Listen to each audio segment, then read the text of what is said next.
Okay, I think we're all ready. Um, so we're streaming the class. So again, you after class, you'll be able to go back and view the video if you want to see anything.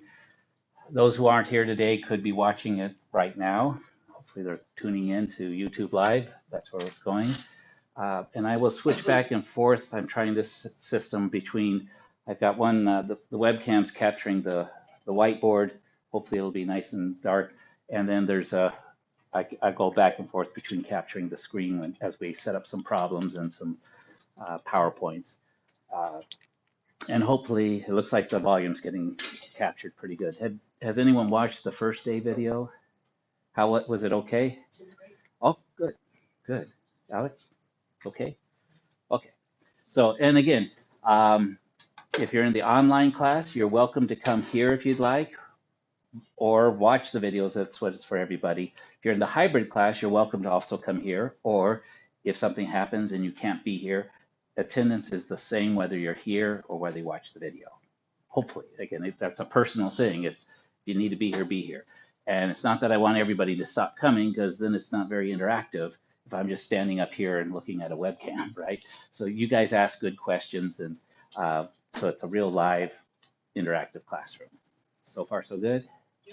So today is really the first day we're starting into the official content of the course. We're going to get into chapter 8, which I call unit 1. And again, I reorganized it simply because I believe I get better output, that it's a better process for students. I might be wrong. There's days when I'm wrong, but we'll try it again, and we'll see how this works. So we're going to do Unit 1,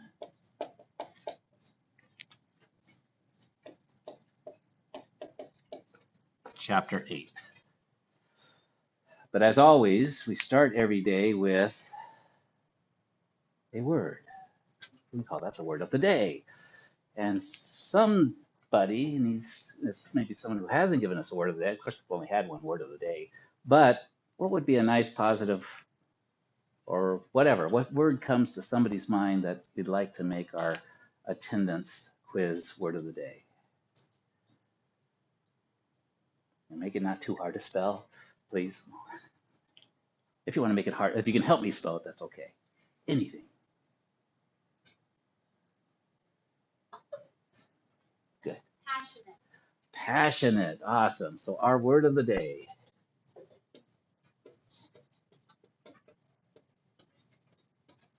And we'll do that in red. Passion, is it with two S's? I think, okay. Passionate. I have to spell it before I can figure it out. And then when I see it, I said, yeah, that looks good. But sometimes I'm wrong when it still looks good. Okay, passionate. So that's a nice view there. So that'll be on the attendance quiz. And again, even though you're here, afterwards you'll go into Canvas. It might not get there till the evening because I've got tutoring and meetings and stuff. But I'll always send out an email when I've arranged everything, and it might be later tonight. But I'll let you know that I'll give you a link to this video, a link to the quiz, which is, again, there'll be 4 words. You just have to answer the right one. I had one student from one of my classes contact me. She didn't know what it was for, so she just sort of guessed and got it wrong. And then she says, now that I understand what the attendance quiz is for, can I take it again? And unfortunately, I don't know how to reset it. So I said, don't worry about it. I'll just reset it now that you understand. So, but that's what it is for. It's just that you've somehow attended class. Okay. The goal is to focus on the learning. As long as you're learning, working through the modules, you'll be just fine. The goal of this course is not to make you an expert in math or in any of this. It's really just to expose you to the different types of math, to get you to work through the problems, possibly with help. Again, we have a quiz that is really just the same as the homework problem. So once you've worked the homework problems, the quiz part, you should be able to do those on your own. They're fewer problems, but they're actually the same problems with just different numbers in them, is really what it ends up being. And that's the test, the chapter test. It's online, so you can do it at your own. You can do it multiple times, unlimited timing. And when you get one wrong, you can try a similar problem, so you can keep working at it. But the goal is that you just go through and you kind of understand how those go. And then we move on to another topic. Okay. We will have a final exam over all of these things, but as we get closer to that date, I will give you a review sheet, and it's really just 2 or 3 questions at the most out of each of the sections. Not all of the sections will be tested on, and I'll give you a study guide that will, if it's not on the test, it won't be on the study guide. You say, oh, I don't have to worry about that one. The ones that are on there, those will be on the test, so you'll know exactly what to focus on. And the goal is that you do fairly well on that. Uh, but again, if you do all the homework problems, you got a big chunk. If you do the final project, which you have control over, you're going to do the math of some topic. And again, a topic hopefully you're somewhat of an expert in, or that's something that you enjoy. You're just going to show how math is used. Um, I had a guy who worked just a few of the ones that I like. I like all of them, but special ones that stand out. I had a student who was he actually started as a dealer at the casino, but then they moved him up into security. They taught him how to count cards for blackjack, and his job was to stand at the blackjack tables in the background, count cards, and then to try to figure out who's counting cards. Because he knew when they were supposed to up their bets, because he would, he's an expert card counter. When they caught them, they would ask that person to leave, because it's not illegal to count cards, but the casino can make anyone leave if they want to make you leave, and they don't like card counters because you take too much of their money. So, but he explained what he did, because they trained him, and he was just very focused, and he taught us how to count cards. And again, he was very honest. He says, he could do it, but he doesn't. He doesn't go in. He says, if I go into another one, he says he felt there was an ethical question. But there's all types of stuff like that. Had a guy who did his own Jeep work on his off-road vehicles and did all the angles of the custom stuff he did. So lots of different things you can do with that final project. But let's go ahead and get started. And again, we've got till 11:40, but the class presentation part will run maybe about an hour. And then that leaves us some time for those who would like to stay. We've got computers here if you want to log in and start working on some of the things, because that's, did it learn or not? And then after the class at 11:40, I have my office hours until we need to get out of here. And so I've reserved this room for us all the way up to like 1. So if you want to use this morning, come see the lesson, start working on it. Last time I did this, we actually had the class scheduled that way. So it was hard for people to sign up, because they said, well, 3 hours on Friday. So you could still stay for the 3 hours, and I'll do the tutoring and stuff. And a lot of students are able to get the homework, a large part, done during this Friday block of time, if you have the opportunity. If you don't, maybe you have work or something else, you can go off and do it later. That's fine too. Okay, so again, all the different opportunities to learn. I think just about everybody has got a MathAS account, and let's see, oops, I got to come over here. Let me log in. And again, I get messages every time somebody does sign up, so I haven't checked on these 2 people, but had 2 more people set up an account. I thought this thing was supposed to go away on Wednesday, but it's still there. I don't know. I set a timer on it. We'll see if it ever disappears. But let me make this nice and large, and I'll just kind of, and maybe we'll go like that. So we'll look at Unit 1, Chapter 8. Let's open it up. Here's all our resources. So I'm going to first off step you through a few things that maybe you should have done before class, or you might do it after class. Again, if you've done nothing, you're not behind. If you've done a little bit, you're ahead. Okay, so that's the way to think of it. My goal is that as I present this will help, and then by next Friday, hopefully you're done with lesson 8, so that we can start with lesson 9. We will start with lesson 9, and but I'm going to show you what you can do maybe to get a little jump on things, get ahead of things. So the first thing that's listed is the textbook. So I'm going to click on that. It should, just click again. It should open in a new window, which is supposed to. It's a PDF file, so you're actually able to save this if you want. If you bought the textbook from the bookstore, this is what you have this already. It's just pre-printed. So if you like using a printed version, you may just review it. If not, this is a way of making it available for everybody. So then what I would do is, again, math is kind of one of those things where you need to kind of get an overview first. So every time I go into a math book, I don't start reading it.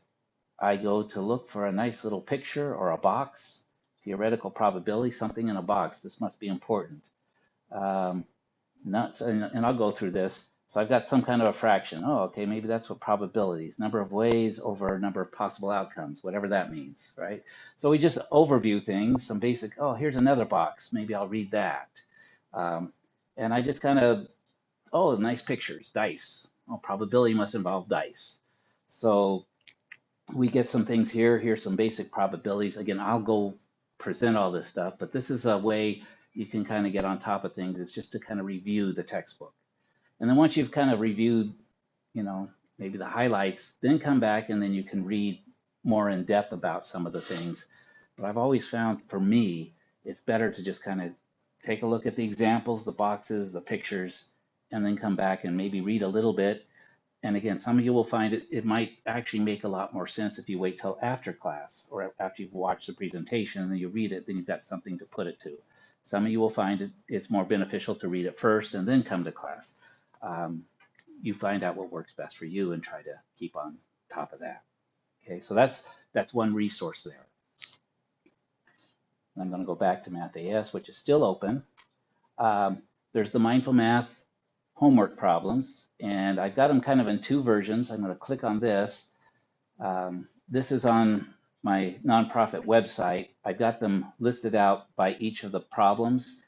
These come from the textbook. In the back of each chapter, there's something called practice problems.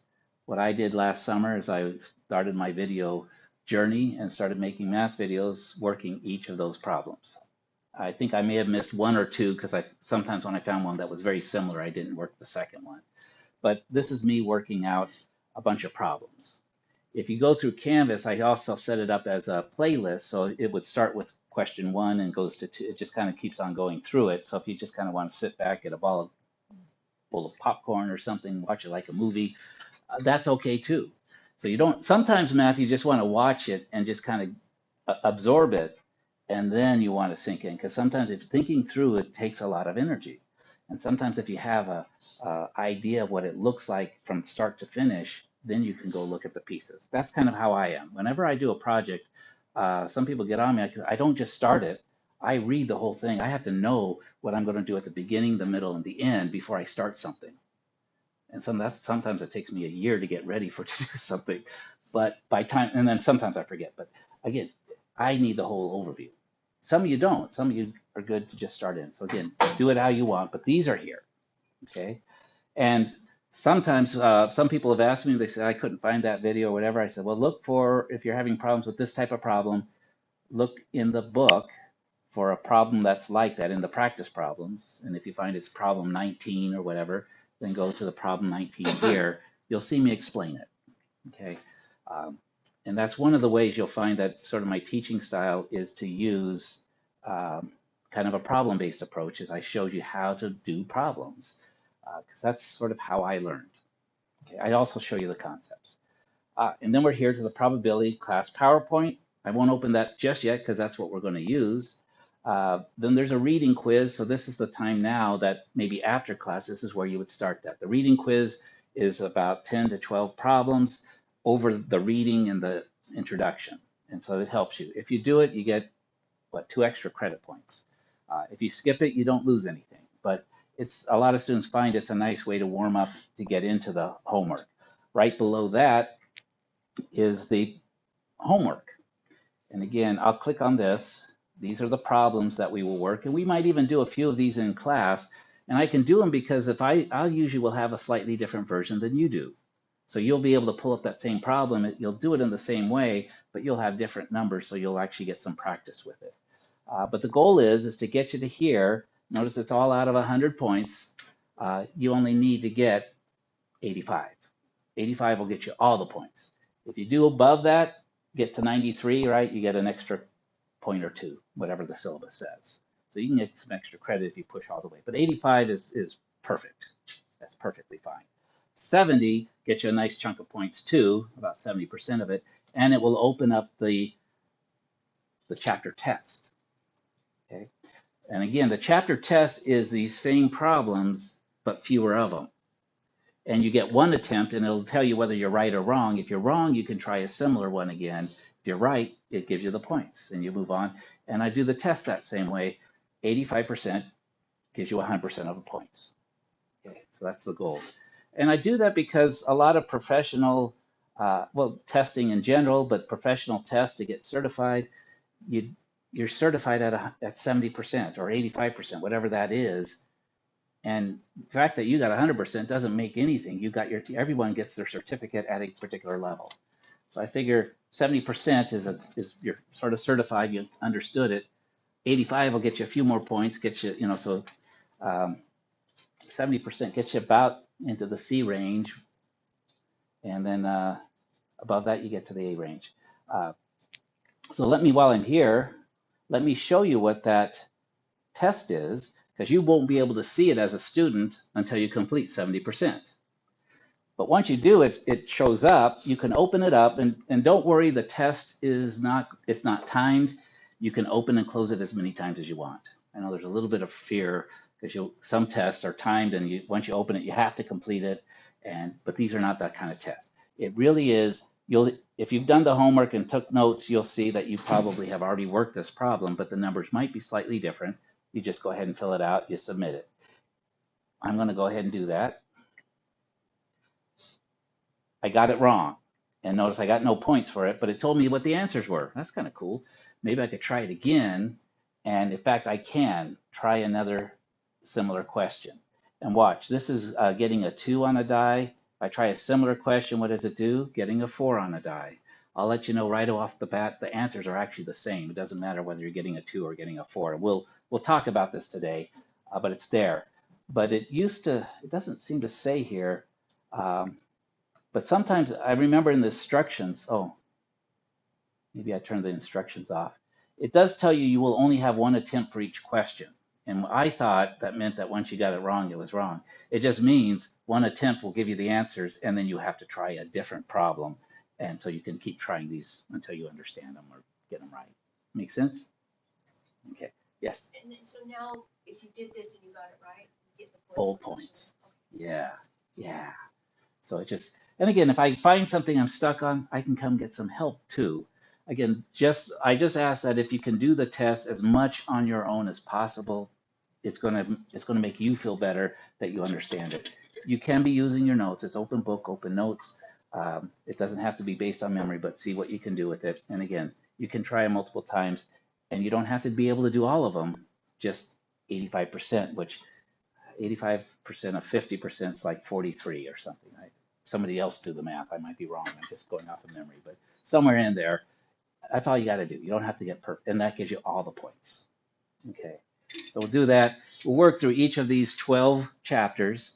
Then we get to start doing some final projects, which is really the fun part of it. And when we get down the road a bit, I'll keep giving you some ideas about final projects. Those are great things. You'll be able to record it. All you're looking to do is present 4 to 6 minutes of information in a verbal way. You can record it with a webcam or cell phone or something, upload it so you don't have to get in front of people. You could get in front of people if you like to. You could meet me in my office and talk to me in my office. You could present it to me in my office. All we got to do is see that you can present something, a mathematical idea, verbally. And then for that same concept, whatever you did that research on, you'll write a paper, 2 pages, 2 to 3 pages, double spaced. And it's just a written version of your presentation. And that's 250 points. That's a large portion. Just with that and the online stuff, you're already up to a nice solid C. A little extra credit, you're at a B, remember? And then we've got the final exam, 250 points. But again, if you only got half of it, 50% on it, with everything else, you're still going to be up there with a B or an A. Okay. And again, as we go through this, I think it's very possible for many of you to score much better than 50%. My goal is to get you to 70 or 80% at least on the final. And a lot of students easily get there. Okay, and that's the goal. And again, but even without it, so some people, I know final exams can be high stress and some people just don't want to take it. I had students who had a B and I said, just come take the final. You'll get a little, they were so stressed about taking a final. They only needed to get like, you know, 25, 30% because they did so well on the extra credit, but they didn't want to take it. That's fine. They got a B, but they would have had an A. So that's what that final exam is for. Is it'll get you the rest of the way, um, and it's not that bad. Of course, math teacher telling you that doesn't mean much, right? But we'll figure it out. We'll figure it out. Okay, so we ready to go? 20 minutes of blabbering again, right? Okay. So here's the PowerPoint, and I'll do this. It's some of the PowerPoints have file size too large. That's the problem. Okay, so where if the file size was too large here, where would it be? Good. It's in Canvas actually, because Canvas can take larger file size. That's why I use the both of them. MathAS has certain restrictions that sometimes it doesn't work. Um, so let me take one of these. I'm going to go into Canvas.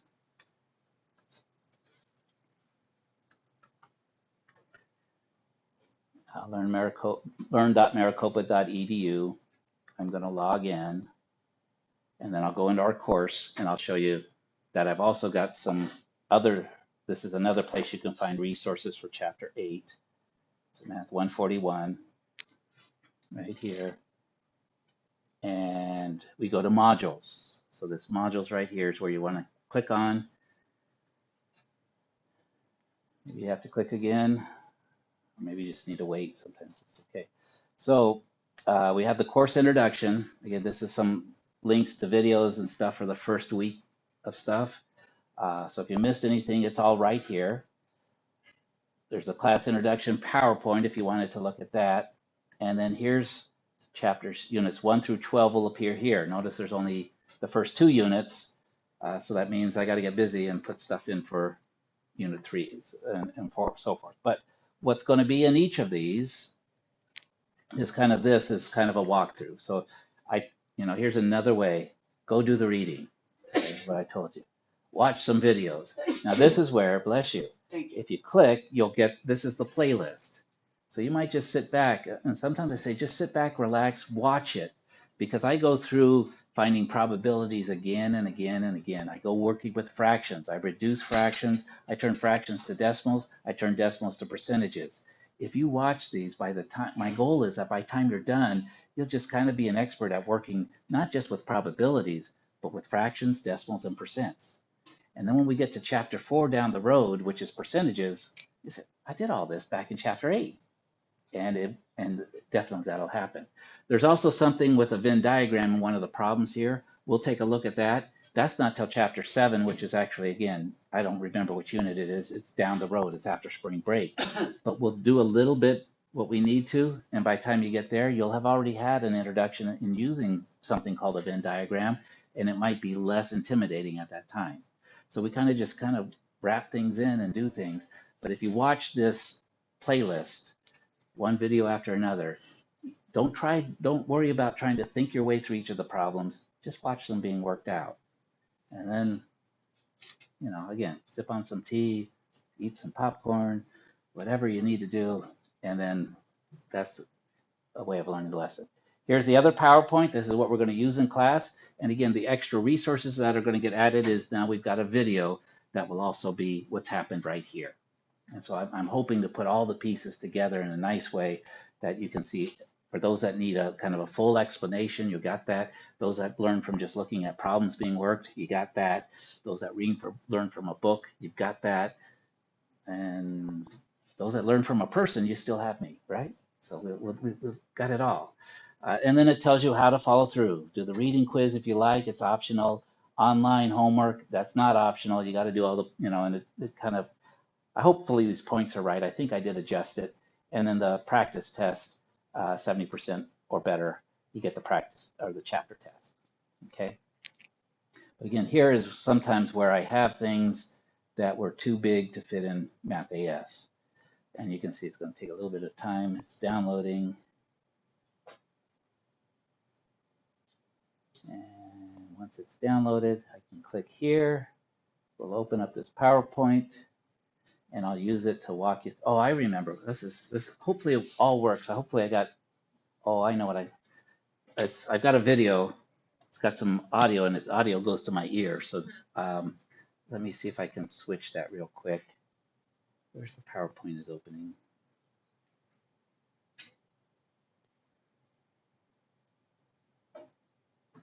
Let's see if I can get that to go. While that's doing that, let me.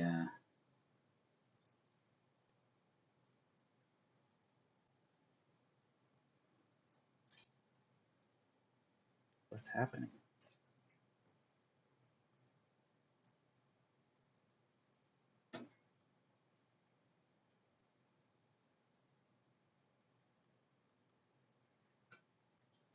Come on.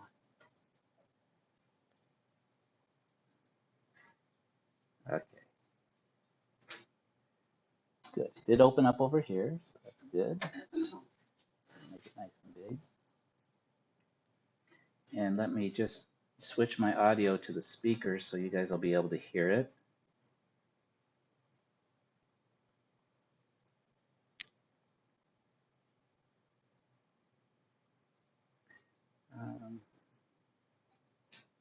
Okay. Hopefully that works. Okay.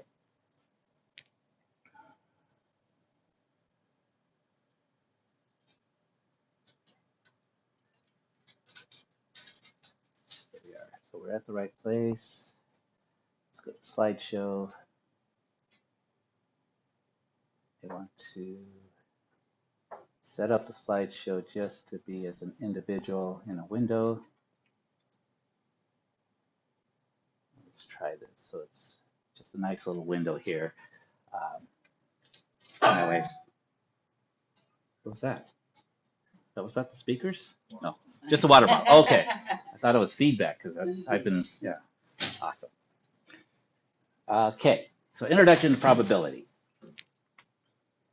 Here's the basic concepts. What is probability? Just right out of the book. There's two things. There's a few things that are involved. We call probability an experiment. So if I'm rolling dice, that's called an experiment. I've got a dice. A dice has how many sides? 6. Has the numbers. A typical one has 1. Well, a typical dice has 6. There's many different types of dice, right? Especially if you play Dungeons and Dragons or some other things, you got 12-sided dice. But we're going to talk about a 6-sided dice, a cube, and it's got the numbers 1 through 6 on it. Okay. So that might be an experiment. I roll the dice and see how many times I get a 2. That's called a probability experiment. So what I do is in each experiment, I have outcomes, and the outcome is what I roll. Okay, that's what happens. So there's an outcome.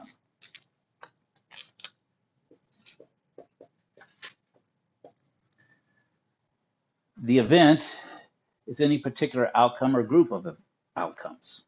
Okay, and this is we'll explain this in a little bit better. A simple event is an event that cannot be broken down further, and a sample space is a set of all possible outcomes. What does that all mean? So let's see if we can put that all together with the example of rolling a die.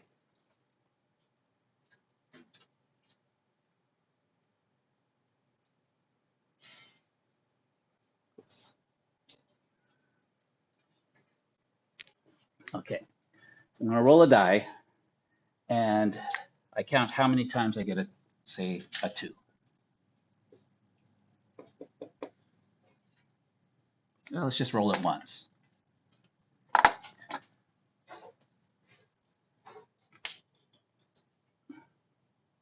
Okay.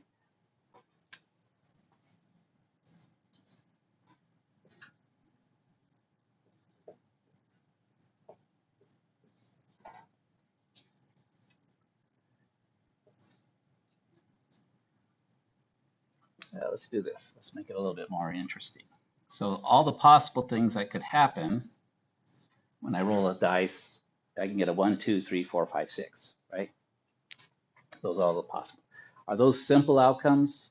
Well, yes, because that's as simple as could be broke down. Now, if I was rolling 2 dice, I could get it more complicated.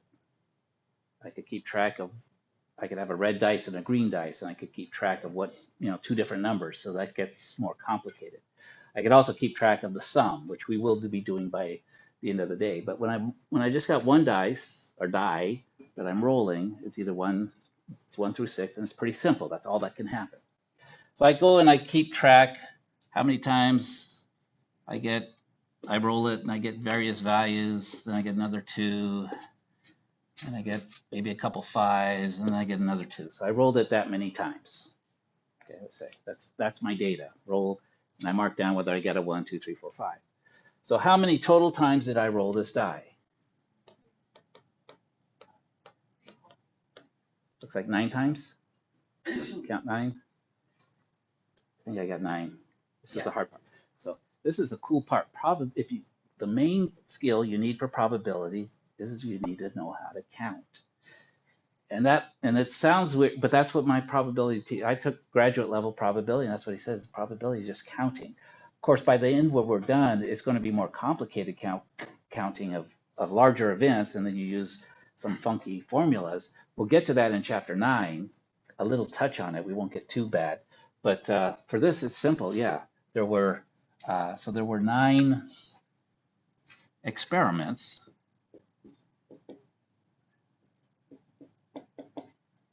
And so that's the total number of things that happened. It's 9 options, not 9 possibilities of getting a 2. The event that I was looking for, though, is what?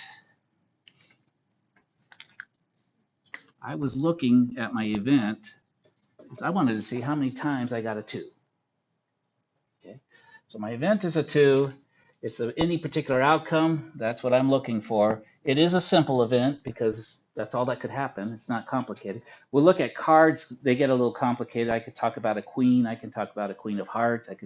So sometimes that's what we talk about not being a simple event. But this, all I can say is I either got a 2 or I didn't get a 2, right? Pretty simple. The sample space, this is what the sample space looks like. It's all the possible outcomes. I've kind of recorded it. And then for a probability,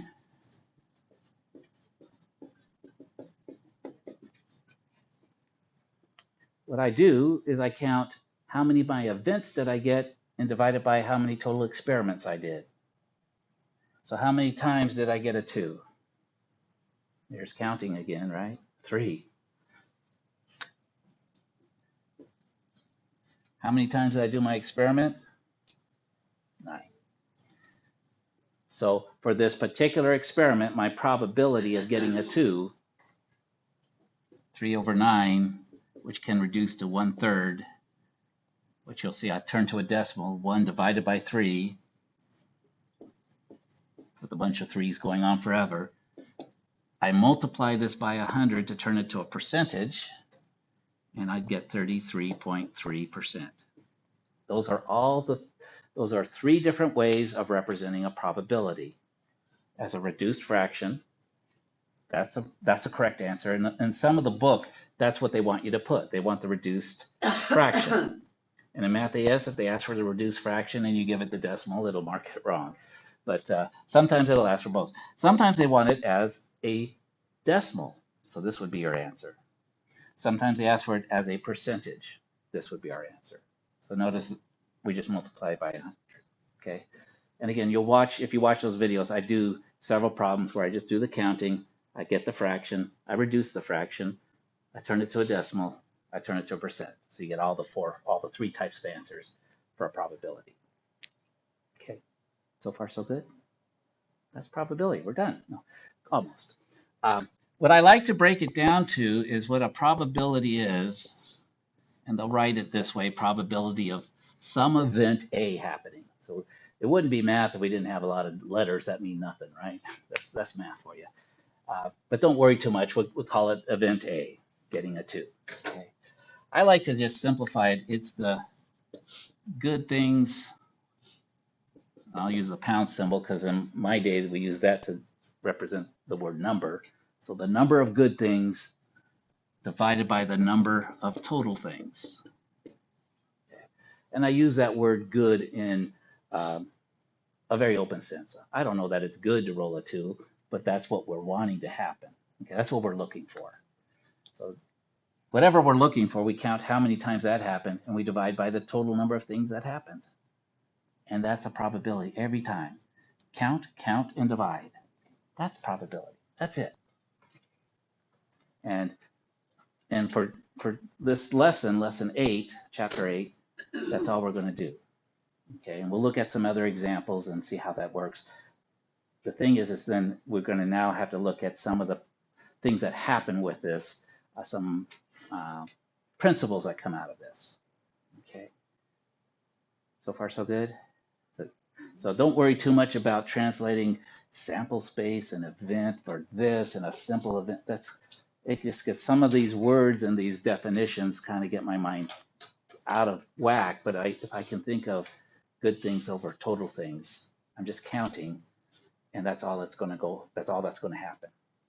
So sometimes in this PowerPoint, we have some pictures. In the book, they have some pictures. Like with cards, it's really, sometimes it's good when you're doing a card problem to actually look at a deck of cards and just count how many are in that particular thing they're talking about. How many red cards are there? Out of a deck of 52, you can see that half of them are, so it's 26 red cards. But sometimes if you haven't been playing with cards a lot, you might not know that. And it's just like, where are people getting this? Well, they've had experience with cards or something, or just look at a picture of a deck of cards and then do the counting. That's where all this stuff comes from. Okay. Okay, let's go here. And let's move forward. I think. Click on that. Oops. Oh, that button. So this is what they say. Again, I break it down to good things over total things. They just got a lot wordier, right? A probability of an event E, could have used A, but some event is the number of outcomes corresponding to the event E, quote, number of good things, divided by the total number of equally likely outcomes of what happened, okay? And again, probability is a theory, and it works on the of this concept of something called equally likely. What does equally likely mean?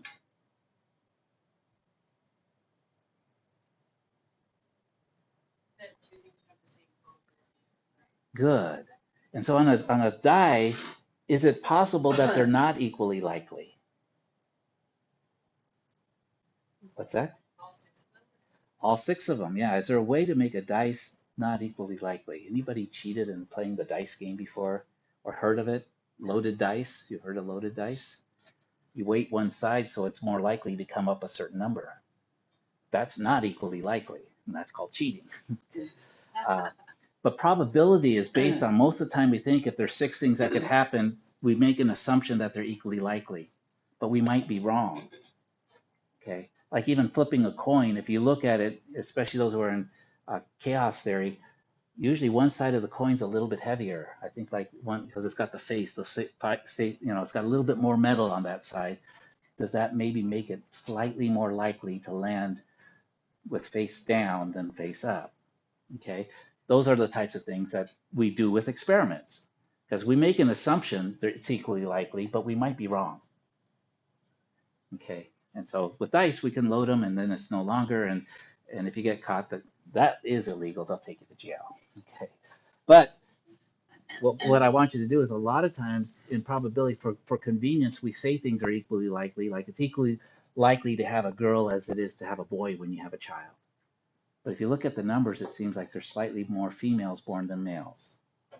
In some, and it's like 50 point something more female. So, but we make an assumption, okay, and we'll talk about those, and that's kind of what we're working on. We might be wrong.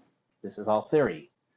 So here's expressing probabilities. Notice one way to do it is as a fraction.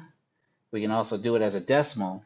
But what ends up happening, can you ever have more twos than trials? Can you ever have more of something happen than what you tried to have happen?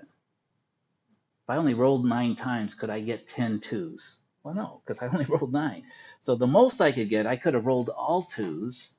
And so the biggest number I could have got, 9 out of 9. Where are it? Okay. 9 out of 9 gives us what? That gives us 1. That's the most we could do. If I didn't roll any 2s, 0 out of 9, what does that give me? 0. Good. So from 0 to 1 is all the possibilities that could have happened. And this definitely is in there. Okay. So all your probabilities, if I say I've got a 200% chance of happening, what am I doing? I'm lying, or I'm gilding the lily, or I'm overemphasizing, but you can't have a 200% chance. You can have a 100% chance. You can have 1 is the biggest probability you can get. You can't have more than 100% probability of happening. Okay. Otherwise, you're talking something else. You also can't have a negative probability of happening. You can have 0, means it won't happen.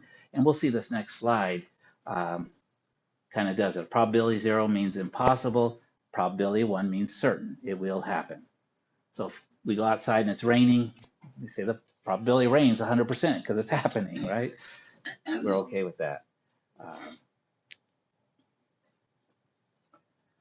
So we get this kind of a scale going on from 0, impossible, to 1 is certain, and everything in between. 50-50, we say that's kind of a, equally likely, equally unlikely. Less likely below 0.5, more likely above 0.5. That's how we go about life. Okay. So far, so good? Okay. So probabilities will be between 0 and 1, which also means 0 and 100%. Which means the top of the fraction will always be bigger than the bottom of the fraction, or equal to, right? That's how it's going to work. So again, here's some math, some inequality notation. The probabilities will be 0, equal to 0 or bigger, up to being equal to 1 or smaller. So a number between 0 and 1.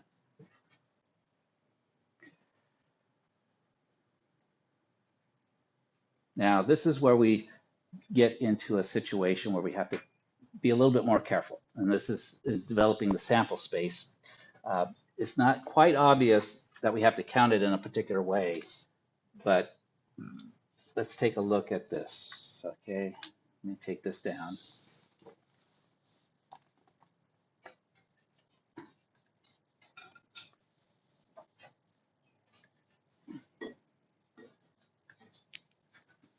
So let's just ask this question. Assuming, and again, remember that word assuming, doesn't mean it's true, it's just we're going to think that it's true, that we have an equal chance of having a boy or girl at birth. What's the probability of having 2 girls and 2 boys in a family of 4 children? So just on the surface, 2 girls, 2 boys, and out of, we've got a family of 4. What would you feel, what's your gut instinct saying would be the probability for that to happen? 50-50 seems reasonable. 4 children, half are girls, half are boys. That seemed like 50-50 because there's a 50-50 chance. But let's get to our counting. How many different types of families can you have with 4 children? Well, would you agree you could have 4 girls, 4 boys. Good. It's weird doing this thing because I'm sometimes not sure what screen I'm on. There we go. Okay. So I could have 4 girls. Girl, girl, girl, girl. Or I could have all boys. Boy, boy, boy, boy.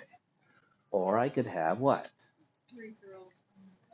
I could have 3 girls, 1 boy, but that was girl, girl, girl. Could I have 1 boy and then 3 girls? Is this a different family than this? No. Anybody have? I had 4 boys and 1 girl, and the girl was the oldest. That is a different family if the girl would have been the youngest. I guarantee you. My older sister bossed us. She was our boss, and we listened to her because she was older. And had she been the younger sister, what would she have gotten? She would have got 4 bully boys telling her what to do, right? But it really is a different family. It's weird because the question doesn't say anything about birth order, but the physical outcome is the girl in this case, the boy happened last, the boy happened first. It really is different. Um, and not only that, the boy could have happened here. So we could have had a girl, a boy, a girl, a girl. We could have had a girl, a boy, and a girl. And this is where and then we've already counted for the girl, girl, boy. So there's actually 1, 2, 3, 4. There's 4 different ways to have a family with 3 girls and 1 boy. And I'll get back to the slide because it's already done this. But this is the complicated part. I try to make it sound like probability was just like the simple thing. You just count and good over bad and you're done. But the counting part is where it gets complicated because we got to count all the physical things that could happen. And while the problem didn't say birth order is important, it actually is. It's a different family. And even though we're not counting the age of the children, it happened differently. Now, if they're all, if you had quintuplets, even quintuplets, they usually come out one at a time. I don't know if you do a C-section, get them all, but usually even with twins, one was born first, one was born second. In fact, there was one, I thought, was it this year that they had twins and one was born right on New Year's Eve and the other was born in the next year. You saw that on the news? That's kind of cool. They're born basically a year apart, or they have 2 different years of birth for twins. And interesting. Okay, so now back to the slide. And again, the PowerPoint will show you all the different ways, and it makes it a little easier.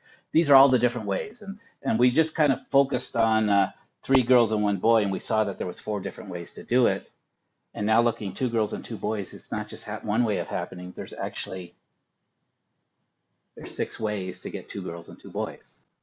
How many total ways of getting a family of 4 children?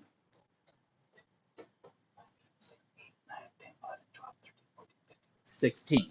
I count 16. Anyone else? That's good. And we'll click a button, it'll show us at 16. So there's 16 ways to have a family of 4. I'll just do it this way. Click it. And there's 6 ways of getting 2 girls and 2 boys. So our probability is going to be what? 6 divided by 16. 6 over 16, which if you divide it with a calculator is 37.5%, or 0.375 multiplied by 100, 37.5%. Not quite the 50-50 we would have thought at first blush. So this is where probability gets to be, it gets the complication. And again, if you were betting on the things, as the thing is this is reality. And if you were to actually go and find a bunch of families that had 4 children, if you got enough of them, say 1 million of them, you'd find about 37, probably you would find 37.5 of them had 2 girls and 2 boys. And you go, wait, I thought there should be about 50%. But again, if you actually go measure it, you'll get pretty much close to these type of numbers. And this is important because, again, a lot of this probability, so there's people who love gambling. There's people who think gambling is this evil. And there's people that are in between. A lot of probability, I mean, for gambling, it's really probability of events. So that's the mathematics that probability oftentimes gets used for. But there's other applications of it as well. Insurance. It's all based, the reason you pay whatever you pay for your car insurance is all based on probability. They're trying to measure your probability, your personal probability of getting in an accident. So they look at your age, your gender, your marital status, they look at your credit history, because they do all the numbers and they're counting and they're trying to see what is your probability of getting an accident. And if you are in a group that has a higher probability, you will pay a higher premium because you're more likely to file a claim, so you have to pay for your share of it. If you're in a group that has a lower probability, you will pay a lower premium. That's why we don't all pay the same amount for car insurance or health insurance or whatever, So health insurance is a little different, but that's where this is another strong area of probability is insurance. Okay, so far so good. So counting, but counting's not always easy. That's the hard part. Okay, the thing on top of it is there's really 3 different types of probability.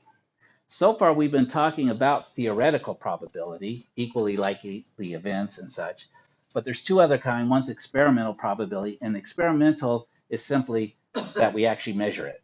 We count. That was my dice game that I gave you at the beginning. that was experimental probability. But there's also subjective probability. That's one of my favorites to talk about. And when I was learning it, they never talked about it, but it's really something that we all use. It's our own, and we're never wrong because it's our opinion. Okay, so theoretical probability, we roll a dice. The chance of rolling a 4, since there's 1 4 out of 6 different numbers, 1 out of 6, right? 1 divided by 6. That's the theoretical probability. And again, this is directly from the book. It's just what we were talking about. Number of good things divided by number of total things. That's theoretical probability. So we just count, oh, this dice has how many 4s on it? 1. How many could we roll? 6. 1 out of 6. Okay, so that's theoretical. That's what we've been talking about. Probability of rolling a 4. There's our dice. Count the number of 4s. There's 1. Total outcomes, how many different things could happen? 1 through 6. There's 6. Make the ratio 1 divided by 6, 0.67 or 16.7% for rolling a 4.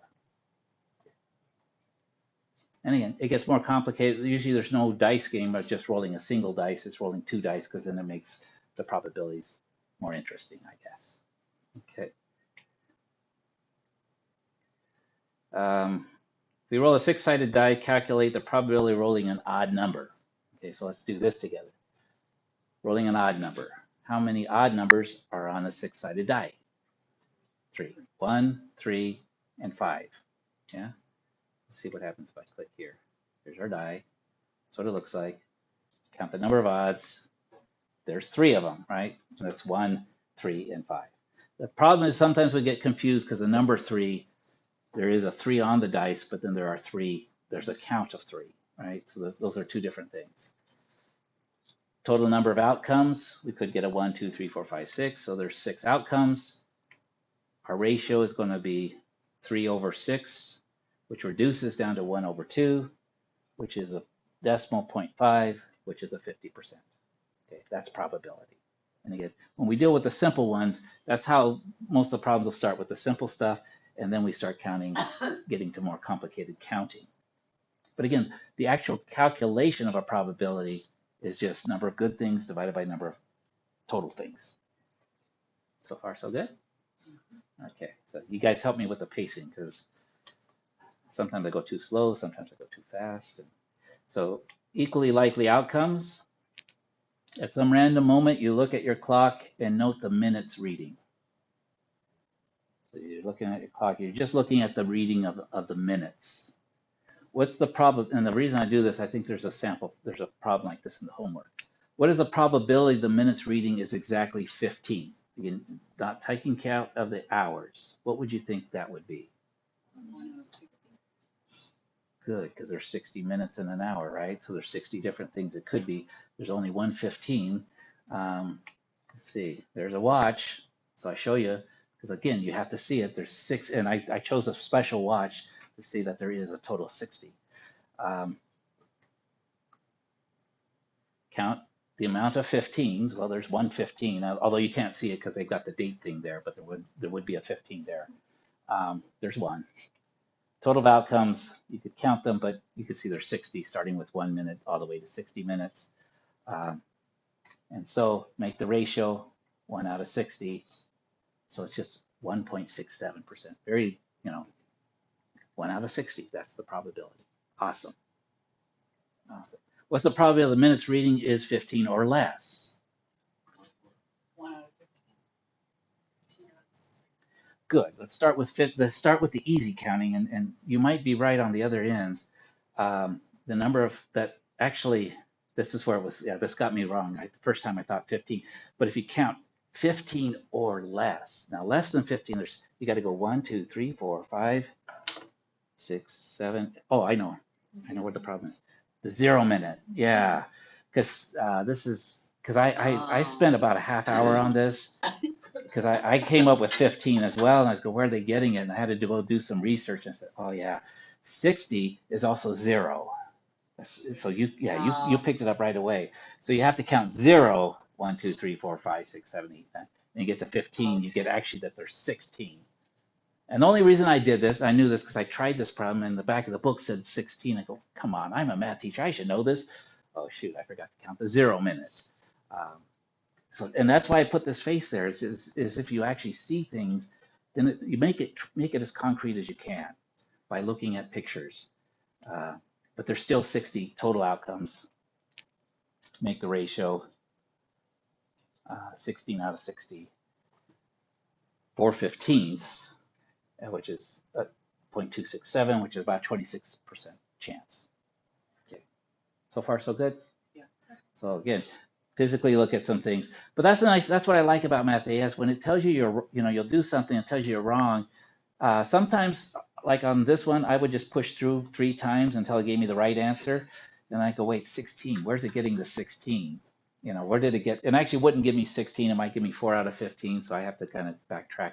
But you can work backwards from the answer sometime and figure out what it's doing. And then after about 5 minutes of thinking it, that's when the idea that 60 must also be 0 because you start at 0 minutes. It took me a while. Okay, so you're sharp. Okay, here's another example. Again, I put this in because there is some examples using Venn diagrams. So this is just sort of a basic of how to use a Venn diagram to count. And basically, we won't go into great details. We will when we get to lesson 7. But if it's inside the circle, then that is telling you it's got that quality. So this circle here that it says women, how many women are there? 7 plus 5. Because these 5 are women. They're also in the parent circle, so they're women who are parents. So how can you differentiate between these 7 women and these 5 women? We call them different things. We call these 5 what? Mothers. Right? Because they are parents. They have children. So these are women who have parents. Oh wait, these are women who are parents. Means they have they're mothers. These 7 women don't have children, so we don't call them a mother yet, but they're just women. Okay, so see how that goes. These 6 parents, what do we know about these 6 parents? They are men because they're not women. Okay, that's actually, we know they're not women because they're outside that circle, so then we jump to the conclusion that they must be men. These 2 here, they're men that don't have any children, right? Because they're not in either of the circle. Okay, so that's how it is. So that helps us with the counting. So when we go to 1, what is the probability of randomly meeting a person in this room who is a parent? Well, okay, so how many people are in this room? We have to add all these together, right? Let me just, 12 and 8, 20. So there's 20 people in this room. Let me click, oops, no, I didn't write anything down. So I'm going to switch over to the screen for those watching the video. Back here. So we'll do this. So there are 20 total people in the room. How many of them are parents? 6 plus 5. Okay, so those 5 in the middle are women parents or mothers. The 6 are male parents or fathers. And so together there are 11 parents in that room. Okay, so just when you're using the Venn diagram, sometimes just got to be careful about the counting. And that's what we'll focus on this one, that we'll use Venn diagrams for counting.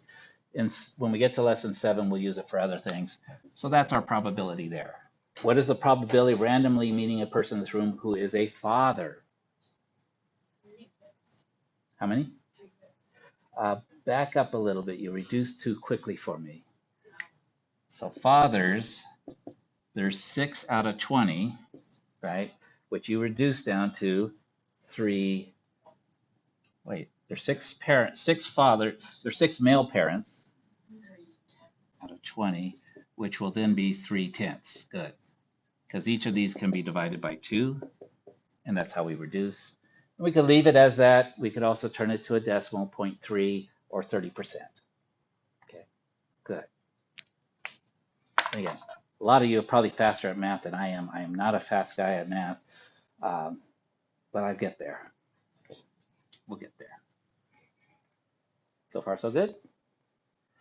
Okay, let's go back here, click here.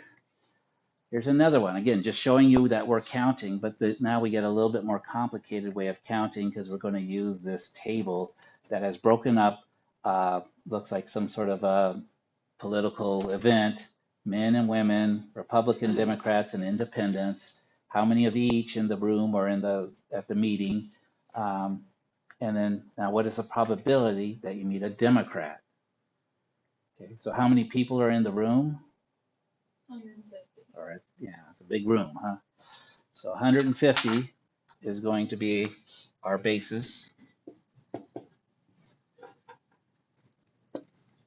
So we do this as probability as a Democrat. How many Democrats are in the room? 6. So it's total, both men and women, 64. So we can see that right here.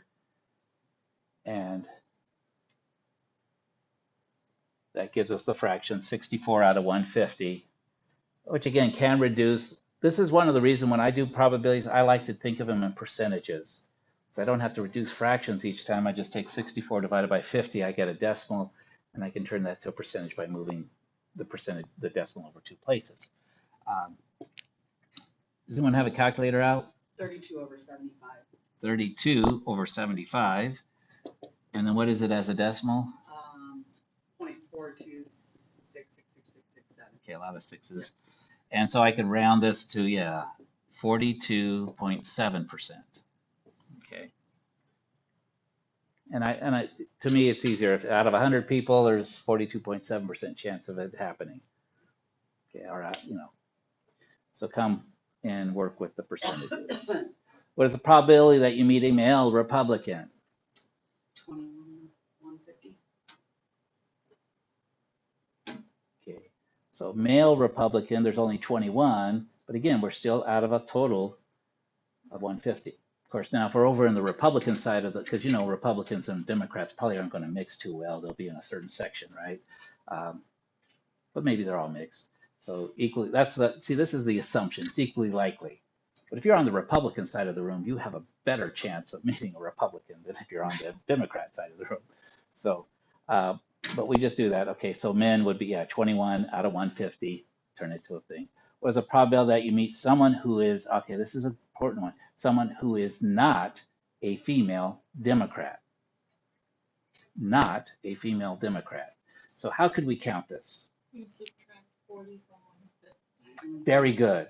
We look for how many female Democrats there are, which is 40, and then we subtract it from the total. Rather than try to count all the other stuff and try to add it, just find what we have and subtract it from the total.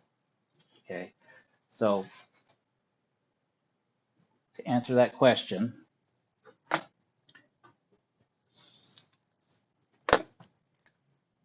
probability of a female Democrat, we're going to say 150 minus 40 out of 150.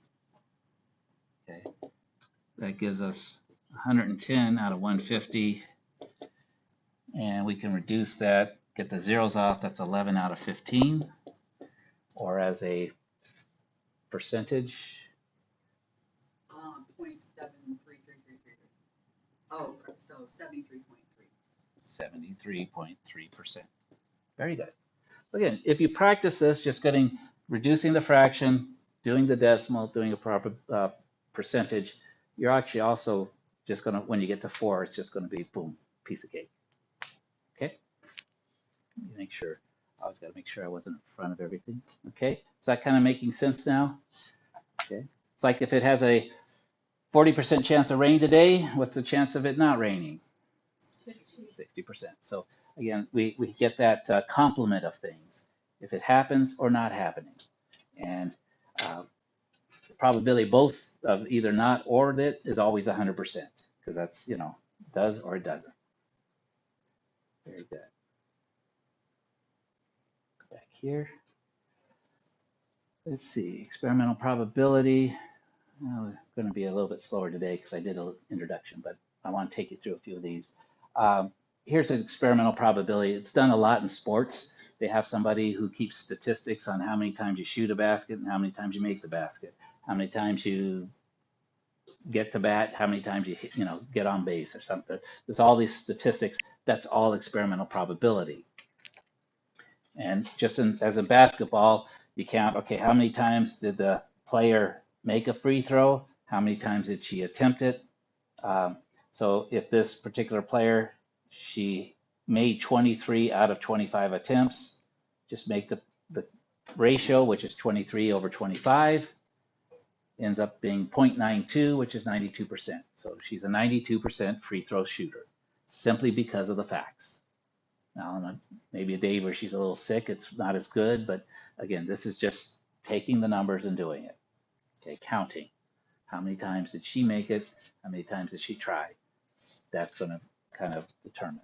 And again, we do this in sports, but then there's days when, our favorite player is not doing as good. Maybe they're a little sick. Maybe they're injured. So those things change. And that's the thing with probability. It's just kind of a guess. It's oftentimes just measuring what happened in the past. But if you watch my videos, I think I've got one with, how many of you guys know, I forgot his name now, motivational speaker, Anthony Robbins. You do? Yeah, I went to one of his events. He just pumps you up with all this positivity and stuff. But there, in one of my videos, you have to watch it. I think it's problem number 14. I can't remember. I did a little. It does this probability thing. It says the past does not determine the future. So I always try to throw some positive stuff in there. So now you start watching all these videos to find the little Anthony Robbins guy. But yeah, I think he's great. Okay, so that's a experimental probability, and that's what a lot of research is about. They do the research and they count, and they say now this, if I do this, I've got a 60% probability of increasing your performance in school, and if I teach you this way, I have a certain percentage of this and that. So again, it's just a matter of, that's what all research is about. We try something, we count. Okay, probability, another application. This is my favorite. I think I got the video coming up, and hopefully you'll be able to hear it. But if not, it's a short one, so I can explain it. Subjective probability is an educated guess. Okay. A gut feeling. And just thinking of a gut feeling, I saw a show that was talking that actually, did you know in your stomach, you have as many neurons as a cat or dog has in their brain? I never knew this until I think last semester I found that out. You, in your gut, you actually have neurons. Neurons we think of as being up here in the brain, but we have a second brain down here. In fact, that was the name of the show. I think it's called The Second Brain. And they actually say that maybe our stomach was our first brain, and this thing developed later. And that's why we're always, we're centered around food, because this is what the brain was for. It was looking for good food, right? And then made a bigger brain to go find some better food or something. But when you talk about a gut feeling, you have neurons down here. And if you would put all those neurons together, it would be the size of a small cat or dog brain. And cats and dogs are pretty smart critters, aren't they? I think they are. Uh, they can do some, and so your gut feeling. I want you to start thinking that your mental capacities are not just all up in your head; they're also throughout your body. Okay, so the probability someone will go on a date with you. Okay, now I think that if the video works, how many of you seen the movie Dumb or Dumber? Okay, so you already know the scene we're going to go to, right? It's a Lloyd, he's asking out the girl if she'd go out with him. So let me just go. I think this is all, ah, oh shoot, why is it not speakers? I'll well, you'll have access to this, so if you want to see it. Basically, remember, what is he saying? So he says, what's the chances of you going out with me, right? Something like that. What did she say? Like 1 in a million. And so she's trying to tell him what? No way, guy. I'm trying to let you down easy, 1 in a million. But what does he say? So he's saying there's a chance. So in his mind, in her mind, it's 0%. In his mind, it's like almost a sure thing. I got this sexy body. It's going to happen. There's a chance it's going to happen. So this is subjective probabilities that go on. But this does have some sound, but this is the problem. There's a chance. Yeah. Okay. There we go. So we see it. He is just excited. So this is subjective probability, and we do it all the time. And again, people throw things at us to try to tell us, no, it's not going to happen. But we don't let it get to us. We say, there's a chance. What's your chance of getting into this? Well, 1 in a million. There's a chance. I'm going to do it. And oftentimes it's those people who were told 1 in a million, they were the 1 in a million. We are the 1 in a million. Okay, we keep going. We don't take no for an answer, right? Because if you take no to an answer, you've given into it. You're not going to have that chance because you don't try anymore. If you ignore it and say, yeah, there's that. That's what I love about this. I mean, it's kind of funny stuff, but more of us should be like the Lloyd and Dumb and Dumber. We should be dumber than we are smarter, because when we're dumb, we just say, "There's a chance. Let's make it happen." And if you watch the movie, they got together, didn't they? Yep. I don't know if it's a real thing or she was like an FBI agent or something. I can't remember. It's been a while, but in real life, they actually got together. They were married, weren't they? I think the two actors were married, or maybe they were just dating. More research for you to do. You can figure it out. Okay. So anyway, this is what I love about math class is we get into subjective probabilities even. You're waiting for your friend at the coffee shop. Depending upon which friend it is, you might say they're 5 minutes late. You'll say they're not showing. If it's 5 minutes late, you say, oh, maybe something's happened. Or if it's 5 minutes late, you say, well, another 10 minutes they'll be here. And that's your subjective probability, somewhat based upon experimental, reality that you've experienced. But you've got your subjective feelings for those. Okay, and they'll change over time. Okay. Complement of event, we've already actually talked about this. The complement is the probability it doesn't happen. So it's just simple. But what I do is I show you that in mathematics, things can seem very complicated. But it's really just, this little bar over the top is really the probability of the event not happening. That's all that bar means, is not. This means it's going to happen. So if you take 1, which is 100%, subtract the probability it does happen, you have the probability it doesn't happen. Yeah, that's just rain. It rains 40%. It's got a 40% chance of rain, 60% chance of not raining. Okay, that's all this is saying. And it works both ways. The probability of something happening, if I know what it probably is, if I told you it was a 60% chance of not raining, you could tell me what that means, a 60% chance of raining. Sorry, 40% chance. Do the math right? Okay. So that's all this is MathAS, but it's a simple concept. Complements, right? To complete to 100.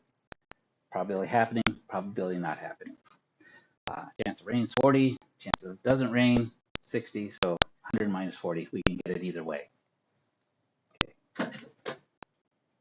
And the thing is in some probability class, this makes our calculations a lot easier. Like when we were doing the female Democrat, it was easier to just take the number of female Democrats, subtract from the total, rather than going around and counting all the people who were not female Democrats and then adding them all together. That's a lot of work. So a lot of times, if you can see a question is phrased in this way, you can save yourself some work. Okay. I always did all the work and then figured it out later, but hopefully you'll be there.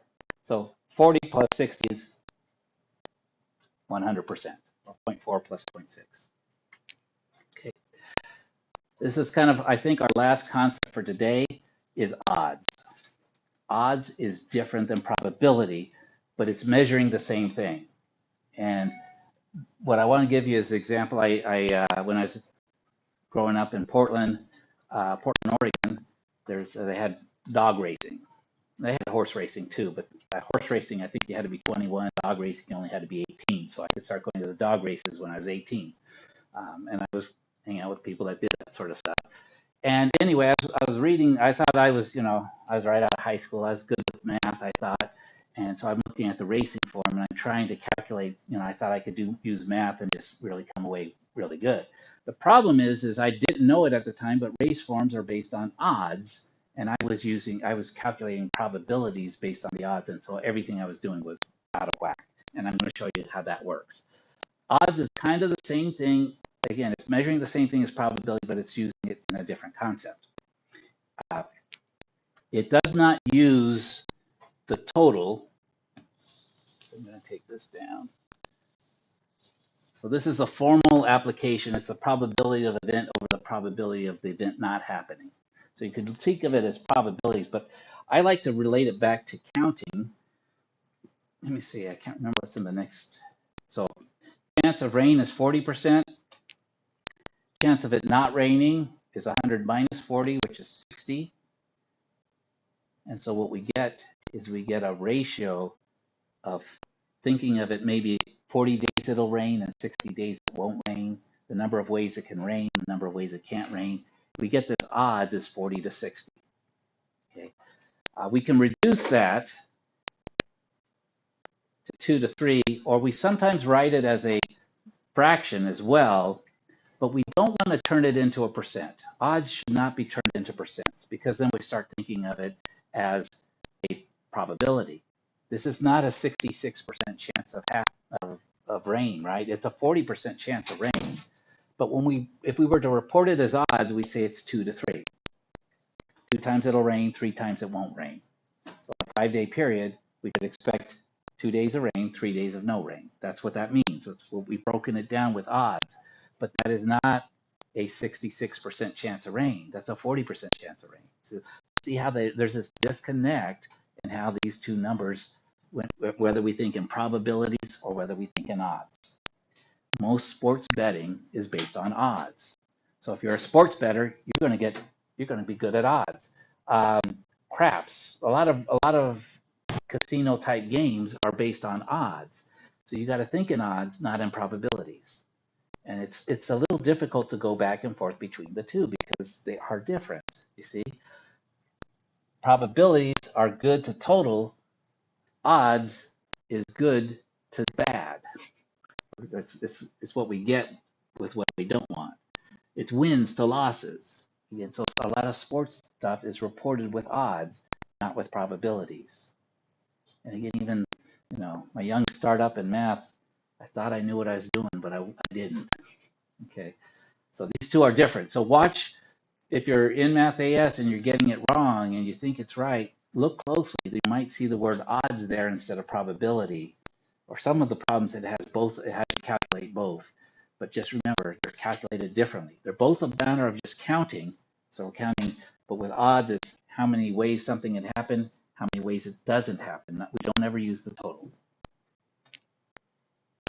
Odds against is really the same calculation, but we just take the reciprocal.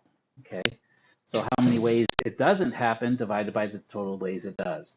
Now this, with odds, we can easily get a number that's over 100% if we were to turn it to a percentage. So chance of rain is 40, chance of not rain is 100 minus 40, which gives us 60. And then you do the calculation. This is 60 to 40. Okay, this is the chance of not raining, or the odds of not raining. We could use the word chance in both cases, but it's odds, it's not probability. And we can reduce this to 6 to 4 or 3 to 2. Okay, so and oftentimes in gambling, they call this odds against. There's odds on and odds off, or odds on and odds against. So you got to be careful about what they're talking about because they throw these things at you. And sometimes they're trying to confuse you. So math can be used in a way that is confusing because there's multiple ways to talk about things. And again, if you're not really experienced in using things, sometimes the more experienced will try to pull the wool over your eyes. Okay, but again, the goal of this class is just that you are aware of all these things. And when you become aware of things, you'll see that gambling is, while you may win sometimes, in the long run, we'll do this in chapter 9. We'll do some calculations of expected values. All gambling games are set up so that the house will, in the long run, will win. So the more you gamble, even though you may win once in a while, you might have a big win. If you continue gambling,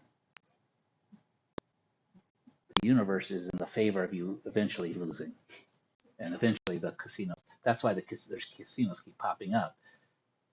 Some of us go in a little bit, play, have some fun. That's fine.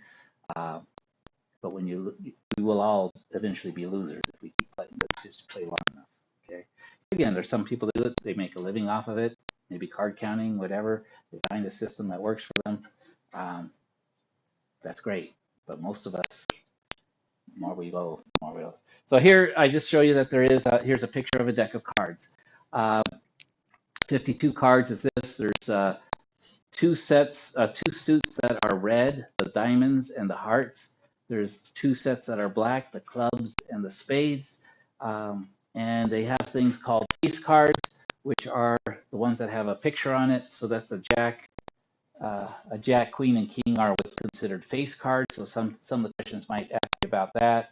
Uh, but when you go to answer the questions, if you need to take a look at this, there's also this picture is in the textbook as well. So you'll be just counting cards, and again, it's just good over total. If we're doing probabilities or odds, it's number of ways something can happen compared to what number of ways it can't happen. Okay.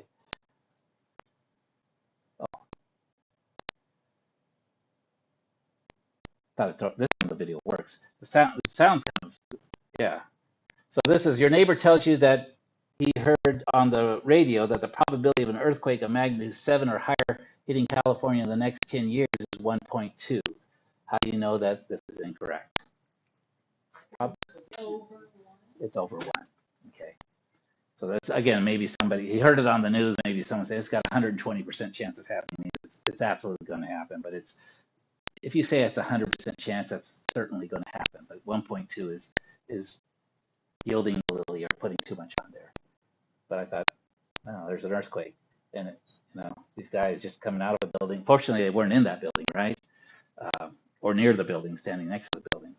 But this, and I don't know. I'm not saying that was in California. It's just I searched the internet for a little picture because I figure the more you can make these things concrete, the better. Okay. Your favorite basketball player is an 84% free thrower. Find the probability he does not make his next free throw. 84% chance he's going to make it. What's the chance he's not going to make it? 16%. Good. So it's just a subtraction. I think I do the work here. There's our player. Make it or not make it. 84% he's going to make it. Not going to make it. 100 minus 84, 16%. Okay? Simple as that. Or as complicated as that. But that's it. You either make it or you don't make it. You can't half make it. Right? You hit the rim, that's kind of good. You got close. But it either makes it, you don't get 2 points for getting close. You got to get in. Okay. Or you can work with the decimals. Again, I always find my personal preference is to work with percentages because the decimals just scare me for some reason, and I get them off or something. But you can work with decimals, so it's the same thing as 1 minus 0.4, 0.84, or 100 minus 84. You'll see in most of my examples, when I work with numbers like this, I'll work with the percentages because I can think in terms of 100 minus 84 a lot easier than I can think of 1 minus 0.84. I got to go to the calculator for that one. But I could get the 16% in my head most days. Here's another example, just a few examples to try. So I've gone through the few tries. Board game has a spinner that's divided in 8 different colored sections. The sections are red, orange, yellow, green, blue, blah, blah. Find the odds the spinner landing on a primary color. Primary is red, yellow, or blue. And we're going to assume that they're all the same size. So I'm going to click here. Here's my spinner. So what's the odds of being on a red, yellow, or blue? 3. Good. So there are 3 in the primary colors. There's a total of 8 colors that were mentioned. 3:8. It's not a. We don't make it a decimal. It's not a. This is not a probability. This is an odds. Number of primary colors are 3. Total number of. Oh wait. There's 8 different colors. This is odds. This would be good for probability, right? Sorry. What's the number of non-primary colors? There's 5. Good thing I have this outline for me to follow through. So there's 5 that are not primary. So when we deal with odds, it's number 4 and number against. So make the odds 3 to 5. Okay. 3 to 5, 3 to 5, or 3 over 5. But don't make it into a percentage or a decimal because that makes it a probability. Okay, so that's tricks you. Okay. We'll be doing both. Just make sure you follow through on those. Find the odds for drawing a club from a standard 52 decks. Again, the word odds, right? So how many clubs are there in a deck of cards? 14. 13, actually. There's 13 in each suit. Count the number of clubs. Oh, okay. There's 13 of them. And then count the number that are not clubs. So out of 52, 52 minus 13 is 30. Let me click the button. 39. So do the subtraction. 52 minus 13. So there's 39 that are not clubs. So when we want odds, we don't want total. We want how many ways to do it, how many ways not to do it. And then we just make a ratio. So it's 13 to 39, and that doesn't reduce. So we write it with a colon. We can write it with the word 2 between it. We can write it as a fraction. I don't like writing them as fraction, but for some reason MathAS likes them as fractions because I like to save the fractions for probability because that tells me to go do that. I'd like to just put them as a ratio with the colon. I know it's an odd. Okay. Do we always break the ratio down to the reduced? Yeah, they usually. So it would be 13 to 39? Or if it was Oh, like, yeah. you know, say it was double that or whatever. Do Right. you always break that down If it to can a reduce, reduced ratio? yes, yes. So just always reduce every time. Yeah. Okay. And you'll always be correct. Okay. Yeah. Make the odds against, just flip it, right? There's 39 ways for it not to happen, 13 ways for it to happen. So odds against is just the reciprocal. So that's all it is. So expected value. Ooh, this is a big one. That should have gone faster, but shall we do it? Please. Okay. Expected value. What we're going to find, so let me give you just sort of the overview, and then we'll look at this in particular. There's a few problems in here, and what makes them difficult is the numbers get so hard to work with. That's really what it is. But let me come back. At least you're getting your full money's worth today, right? Yeah, Yes. I'd like to get a little bit less money. But okay. So what's the idea of expected value?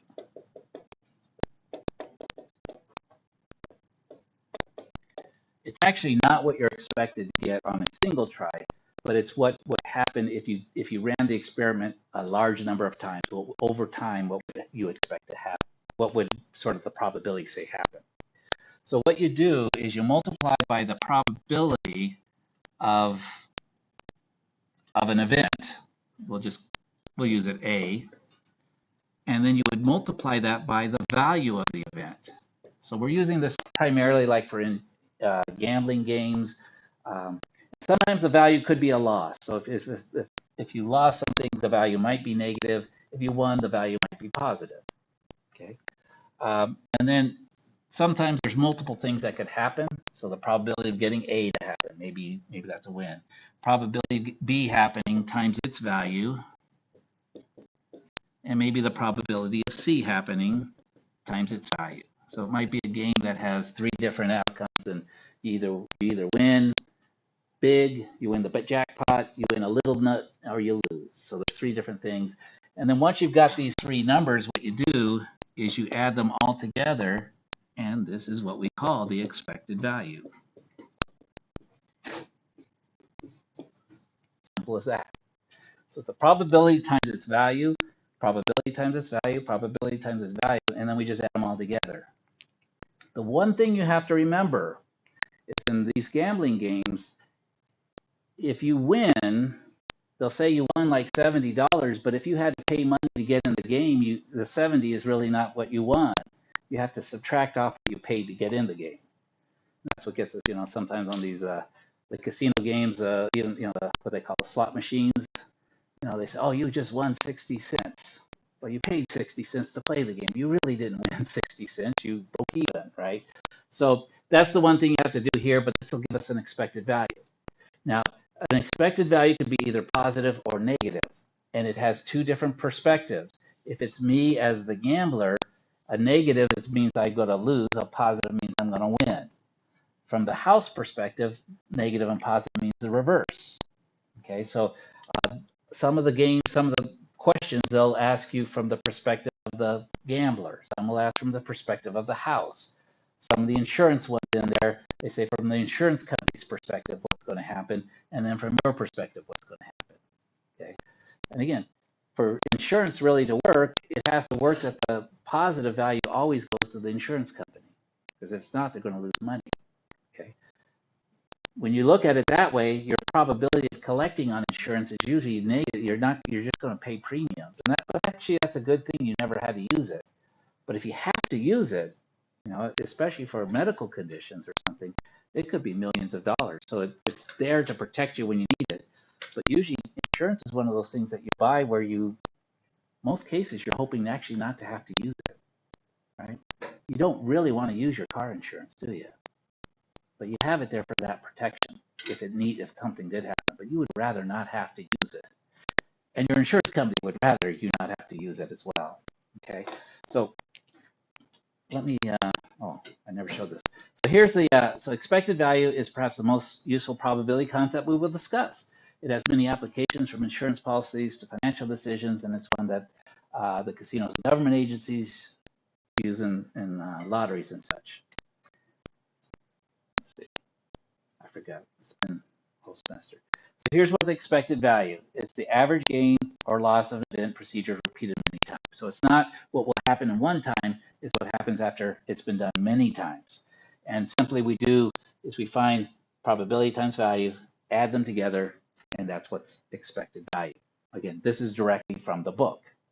So we'll look at an example in the last 5 minutes of class. Here's one that's not too bad.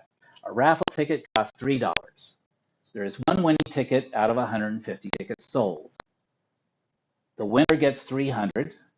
What is the expected value to you of the raffle ticket, should you buy one? So let's do a quick calculation. Okay, this one's not too bad. There's two things that can happen, right? So take a good look at that. Write down the details if you need. I'm going to switch back over to the board. Let me get some of this out of the way. I'm going to leave this up for expected value, and let's see how this fits in. So first of all, let's talk about winning. What is your probability of winning if you buy one ticket?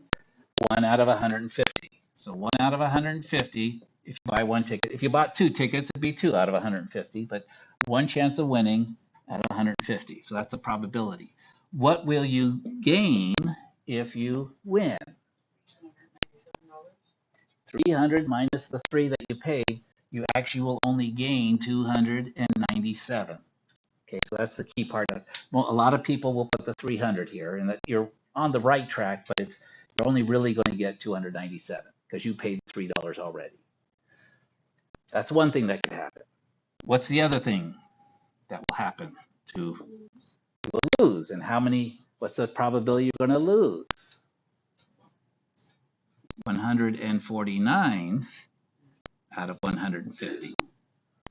Very likely you will lose. I mean, that's how raffles work. But you only lose, how much are we going to lose if we're in this group? So that's going to be a -3 from our perspective. Okay. From the people who are doing the raffle, this is a positive and this is a negative. Okay, so that's the only difference. So then what we do is we do the math. So 1/5, so you could take 297 divided by 150. Or somebody could do that for me because I don't have a calculator on me. Anybody willing? Is it 150? Actually, if you look at this as a fraction, just sort of multiply straight across, you can go 297 divided by 150. 99 over 50? And how about as a decimal? Oh, okay. 1.98. 1.98. Okay. So that's, if I were to play this game many times, at best I come out with almost $2. That's all it's saying. But then the losses, so 149 divided by 50 times 3, and again it's going to be negative. It's going to be close to Negative 2.98. Very good. We add these together. Looks like $1.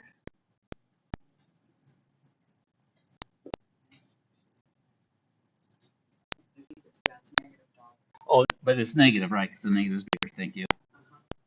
So what this says is our expected value to play this game is if we played it many, many times, we would lose $1 each time. Okay. So Yes. is expected value always many, many times? Yes, it is always many, many times. It gets to something they call in probability they call this what is it? The theory of large numbers. And that simply means that it was done a large number of times. When they say large numbers, they say hundreds of thousands of times, maybe millions of times. So yeah, if we were to play this game at least like maybe 300 times, we would expect that each time if we were to average it out, that each time we lost an average of $1. We would have won a few, but then it would have, Right. I got it. if we played it 300 times, we could expect to lose $300. If we played it 1,000,000 times, we could expect to lose $1 million. We would average out. Yeah, it would average out. You could do this with the lottery, and you'll see, but of course, once you win the big one, you stop, right? Some people keep going, but this is just a mathematical way of doing it. The problem is with large lotteries, if you throw that jackpot in, sometimes the jackpot gets so big, the expected value actually becomes positive. And some people will say, oh, that's when I'll play because then I got a better. But you've actually got exactly the same chances of winning and losing, regardless of expected value.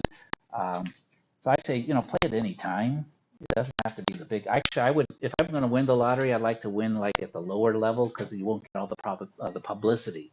If you win $500 million, you're going to get so much publicity and people are going to want to see it and all this stuff. You win $40 million, nobody's going to care. But I tell you what, $40 million, it's going to change my life. I'm going to have a good time with $40 million.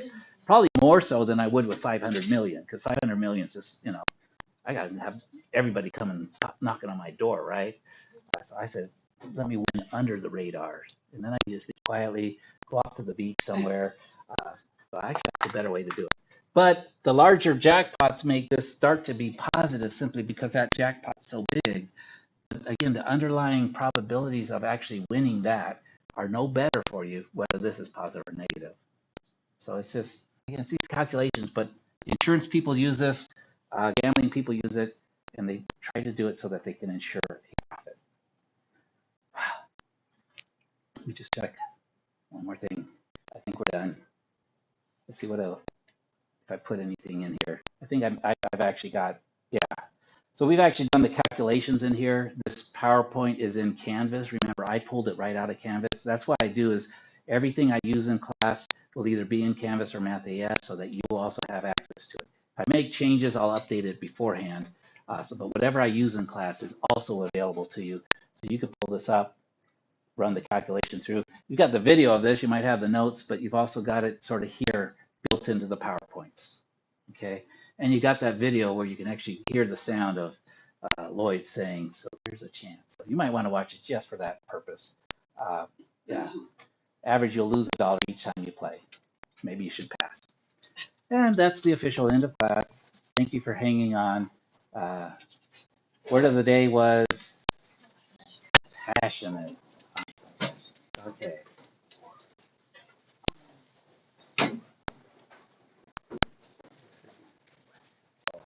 Let me just say goodbye to our folks that were attending online or watching. Thank you for being here. We enjoyed having you as our audience. See you next Friday. I got to remember that. Yeah. Right. It's rude to. Do we stay in this room? Yes, and then we've got this room is ours at least until 1 o'clock. I've got a meeting at 1 o'clock, so I'll be here. I might go grab some lunch. You could grab some lunch. This is our room, your room. Stay, work away.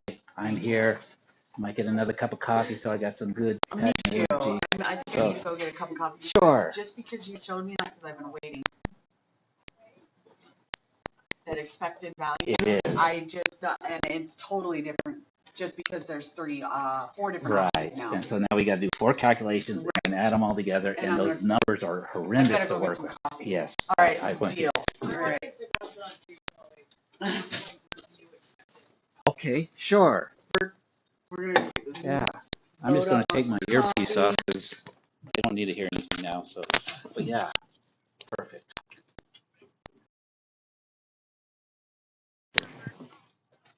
Are you gonna get your coffee? I buy, yeah. Where'd you get it? Did like cafeteria?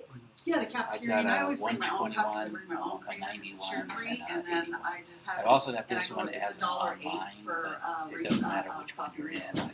in your own cup, or it's like $2.50. I am. Right now? Yes. But yeah, But it's But it's like a creamers regular and one? stuff that you. they have. It is. It creamer meets over there. twice I a just week, bring my Mondays own and because it's Wednesdays, sugar-free. 1 o'clock You know, I'm till already a fatty, so 2:40. trying to cut it everywhere I can. But yeah, they have. And that's basically That's for not They people pretty who need much to go into just have college real algebra and half going and into half, uh, in a sciences container, and such. and they have fake sugar Thought and real about it because sugar. I have somebody that is struggling Yeah. with an online class. Sure. Yeah, I I'd like be, flavored. I can get them in because I've bring recorded hazelnut, all my sugar-free. classes, so if they But need no, to I get caught like up, milk. they can I watch don't those and get caught up. And I think Send they them might have happy both. to There's just- two your name containers. is It's either milk or it's half and Daniel. half. Okay, Daniel, say, It's- and I just don't remember have them because I tell don't me use it. Daniel sent me. I just Okay, know I'll that get you in it's if that's they need it. it's there. Or if they just want to stay in Something the good is online there. class and come to my class, they'd be welcome to. Or they could just watch the videos that are on my YouTube channel as well. Math 121, they could look to find those ones. Whatever works for them. Yeah, all of this stuff goes onto YouTube. It's under Open Global Village is my company name, so that's my channel name. But you can get there.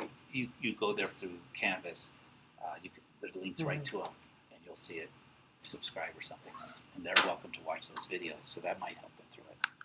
Okay. But if they want to come to my class, I'm more than happy to. If they want to register for it, we can still make the change.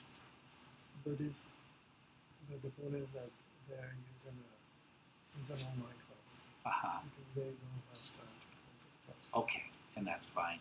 Maybe just turn them on to my resources that they could watch my class. And if it's MathAS, I'm using MathAS as well. So my stuff will sink right into what they're doing. Okay. Yeah, Thank you. my pleasure. So, I'm not really technically. That's fine. I am technically challenged. Sure. So I printed this. Perfect. Is that okay? Yeah, okay. Yeah, we can I did try to submit it, so you might get double. double. That's fine. Okay, That's but good. this way. This is guaranteed. Thank you. Thank you, Laura. If you want me to refill your coffee, give it to me. I got you. Yeah, I might follow you over Drink it up. Yeah, it's definitely. You're very welcome. You're a busy man. I don't know how you do it all. I don't even have to buck on. I got you. Okay. I got you this time. I know you from PJ, that one guy. Okay, yeah. That's Can you like walk me through Sure. how we would like stuff like this? It's a very small probability of dying, right? Yes. The insurance company charges $280 per year for a life insurance policy. So for us, that's going to be -280. If he dies, it's $100,000, which is going to actually be $100,000 minus 280. So I'll pay that. What is the expected value for the person buying the insurance? $300,000. So we'll go with this. Sorry, you want cream or sugar? Yes, please. Both regular sugar or two Sweetener, Sweet because loaves. it's, sweet and lows, 2 of each. of each cream? Yeah, 2 Okay, creams, got- 2 sugars. all right. Okay, so it's what, 0.241%? Yeah. So that's the probability he dies. What's the probability he doesn't die? Lives. 100 minus this. So that's so that's 9, 5, 7,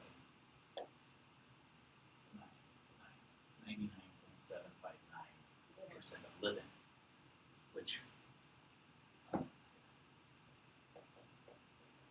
percent. For the calculations, we need to turn these to decimals. So we divide them both by 100, which will make the decimal move over 2 places. So for our calculation, we're going to have 0.00241 and 0.99759. So these are the probability of dying, probability of living. If he lives, he paid $280.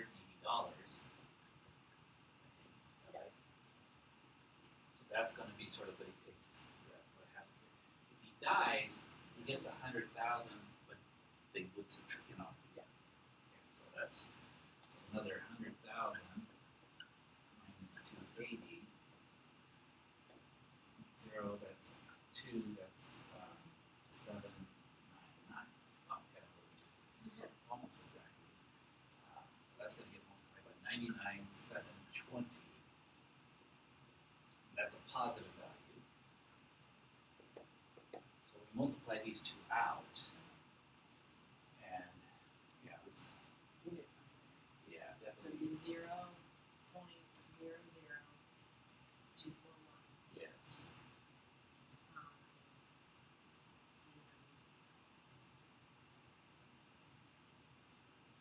So that's negative 140.3252. Actually, that's a positive. It should be positive because this is positive and this is. Oh, This one's small. No, the number's smaller. it's,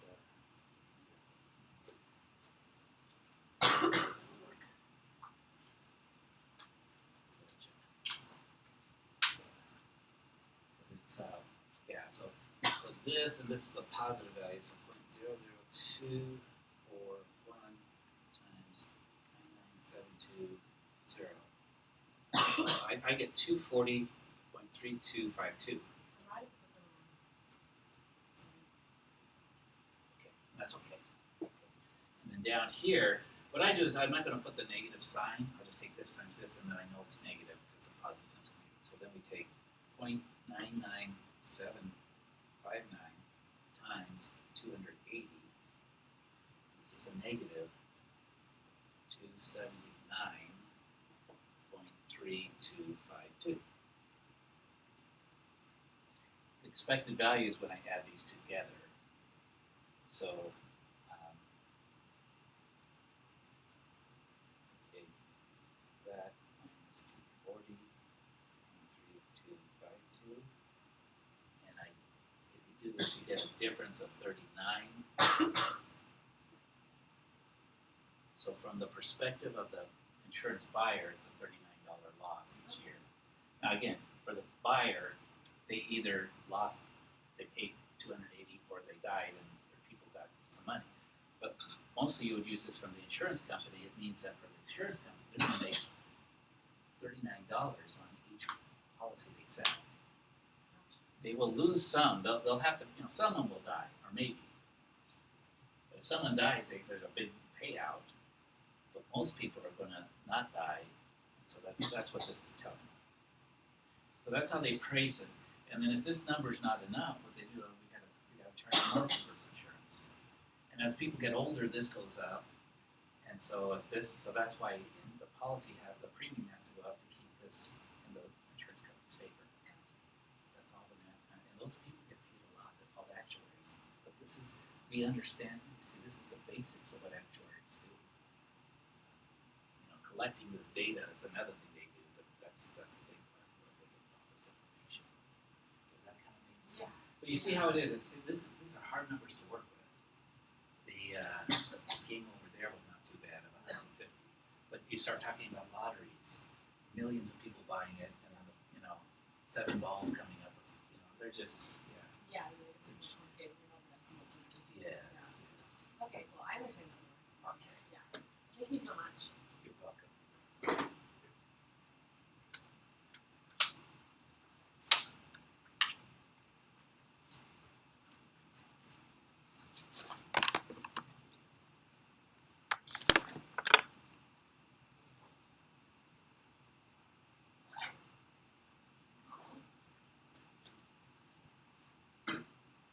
I'll see you next week. Sounds good.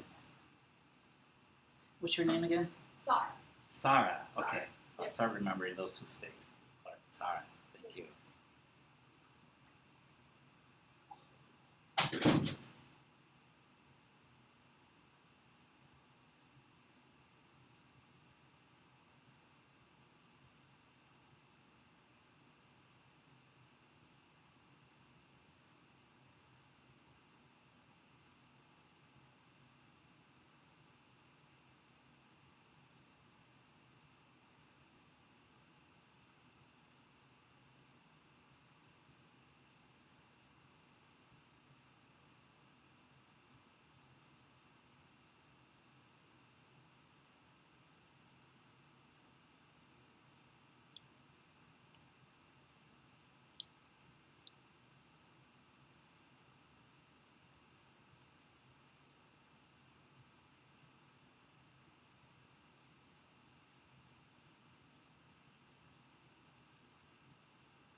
That was quick. You know, I'm trying to lose weight and I need to walk faster.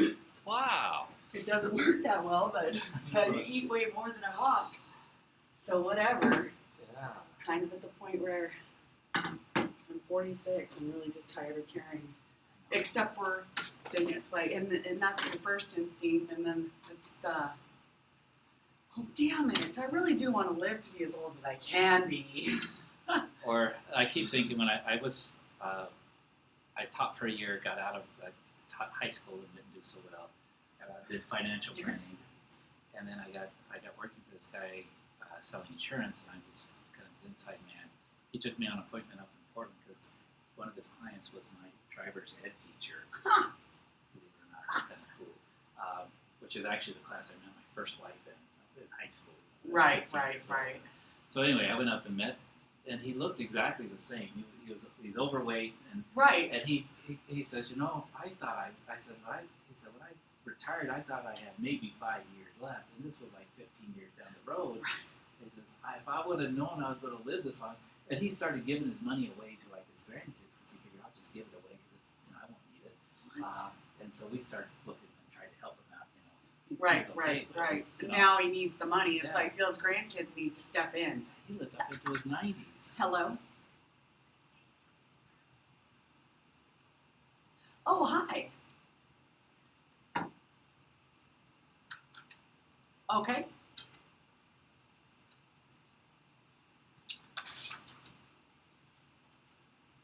Correct.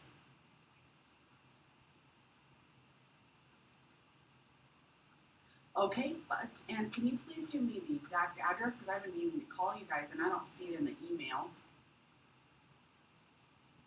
I'm ready.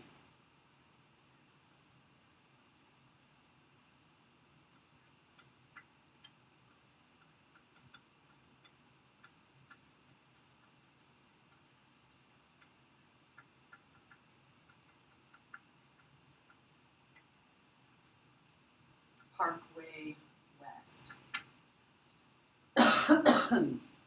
Point Parkway West and Suite 290. And be there 15 minutes early or 4:30? So 4:15 and earbuds. Okay, perfect. Thank you very much. You too. Bye-bye. Okay, so now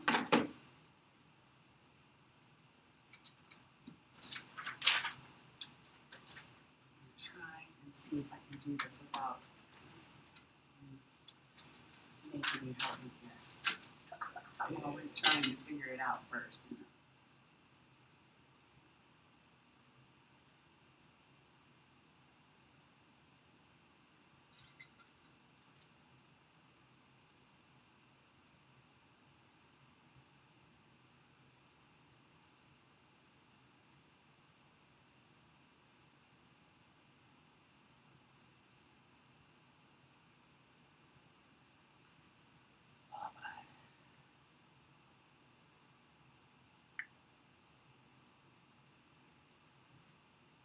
Yeah, I'm not going to be able to figure it out. Okay. Only because I don't freaking have no idea. Should we do it here or is this? Here's good. Okay. Yeah. So we use sort of this kind. What's the question? A bag contains 3 gold marbles, 6 silver marbles, 29 black. Oh, jeez. Right. Someone offers to play this game. You randomly select 1 marble from the bag. If it is gold, you win $4. If it is silver, you win $3. If it is black, you lose $1. What is the expected value if you play this game? Okay. So then we just gotta. So it's going to be to get a gold. What's the probability of getting a gold? So add all of these together. Okay. 9, 38. 8. So there's 38 marbles or balls or whatever they are. Okay. So to get a gold, we have a 3 Out of 38. out of 38 chance. If we get the gold, we will win $4. And we didn't have to pay this nice amount. Okay. There's no upfront charge. Right. So Okay. that will give us basically the value for that. if we get a silver, we'll get $3, and the probability of a silver, 6 out of 38. And then the black is 29 out of 38. But that's the one that's going to cost us a -1. Yep, okay. We calculate these, and again, I would just take 3 divided by 38 because it's a decimal times 4. And that'll give us a value, and that'll be a positive value. So what is the, okay, so let me, I don't understand 3 divided by 38 and then you multiply it times 4. It just sounds funny to me that you would multiply that by 4 because you technically can only win $4. Is that going to make it smaller, but it's still going to be It positive? will, Okay. but what we're doing is we're sort of weighting the $4 I by get it. what's the chance of it, how often would it really happen. Okay, okay, we're not technically, okay. So this get is, it. remember, it's a calculation that if we did this like 1,000,000 times, what would happen? So on Got average. it, okay. Yeah. So you want the decimal? Yeah. So it's a whole bunch. It's 3.315. It's weird. Did you multiply by 4 yet? Or I did. So Okay. it's you want 3 Yeah. divided by 4. so 3 divided by 38 I'm sorry. 3 divided by 38 times Times 4. 4 is 0.315789 Stop 4737. Yeah. It gets weird. Yeah, and we just can wait here because this is basically 31 cents. Okay. On average, Oh, okay. Okay. This will happen if we did it 1,000,000 times, whatever. It's kind of basically, it's 32 weighted out cents. about 32 cents, right? 32 cents. Okay. Okay. And we do the same thing with silver. 6 divided by 38 times 3. 3 is 0.4737, we'll say. So yeah. And whatever. Okay. So And this one, 29 divided by 38 times 1, but it's going to be a negative value. oh, that's times -1. Okay. Well, it doesn't matter. 29 divided by 38 times. Yeah, it's a negative 0.73. I'm sorry, 7631. 631. Now to get the expected value, we add all this together, Okay. and if it's Well, that's a crazy. I don't care about that part, but it's going to be obviously positive just because the negative's smaller than the other two. yeah, because it's going to give you It's just 78. a little bit. So it's higher. Yeah, It's still going to be a positive. and so it says go ahead and play this game because if you play it a lot, on average you'll win 2 cents each game. I got it. But the more you play it, Wish it's would have more known your this when I favorite. went to the casino with my brother 2 days ago. Yes. I'm like, I don't like the casino, but he's like, I'm going to pay you $50 if you'll help me clean my apartment. Uh-huh. But we're going to the casino. I'm like, you're a jerk because I hate the casino. I'll spend the money because I'm bored and I'm not going to sit there and watch you. I never win. Yeah. And when you sometimes one of the worst things is I won like $900 one night, but then you think you can win more, and Right. You know, I've done that. I've had a student that got like she was up. This is office, and yeah, this is office. She got up there. She won like 5,000, but she says by the time she was gone, she couldn't stop, and she ended up actually losing 1,000. But she was up like 5,000. That's an addict gambling. Yeah. My brothers are both gambling addicts. But she at least says I can't even go near that casino. My- She goes because this machine just kept paying me out, and it was just felt so good. It does. And It's then like I a get high. It is a high. high. And then now I got this $5,000. Well, let me go get some more, right? Yeah. Well, then it went all back to the casino, and that's what they're. My brothers actually banned themselves. That's good, yeah. Yeah. And It's- my brother just got off ban like a week ago, and Yeah. he's already just said, Mom, I need you to drive me back over to ban myself because now it's such a process, and they've banned themselves so many times that they actually have to go in there with pictures. Yeah. And be like, you guys aren't doing your job because me and my brother are both banned. We look identical, and we've been here 50 million times, and you guys are not doing your job. So one time they went in and were almost both arrested. Yeah. And that's whenever they like, okay, so Maricopa's too far away. Forget it. We're not going to go. No. Yeah. But it's just- Okay, so I think I'm going to be able to figure this out on this. now. Okay. Good. So It's just the numbers will change, but it's the same process. It's just tedious. Probability times value. Probability times value. Probability times value. This is it. okay, These probabilities should add up to 100%. right. Right? Because it's all the things that can happen. And then yes, you're right. If it's positive and and you're doing it from your perspective, that's a good thing. If it's negative, it means you're guaranteed, or over time you'll lose. So you probably shouldn't do it. Probably shouldn't do And Okay. and again, this is what they do as a casino, and then they say, oh yeah, it's too much in favor. We got to draw that, maybe make this 3 and this 2, and then all of a sudden it's into the negative. So they want I to do see. they want to win, but they find they should win just a little bit. Just a little bit. Yeah, and that's what they'll say. Like I've seen signs. You'll see the 97% payout. People think that's great. 2 pennies. That means that they're making that on every $100 they make 3 cents, or they make $3 on every $100. But they consistently make $3 for every $100 that gets put into the machine. Consistently. But they make it so that you don't lose too much.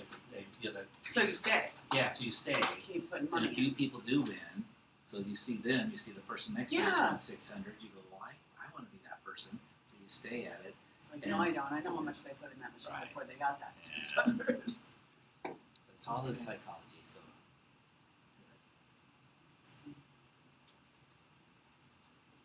So I've been afraid to take the test.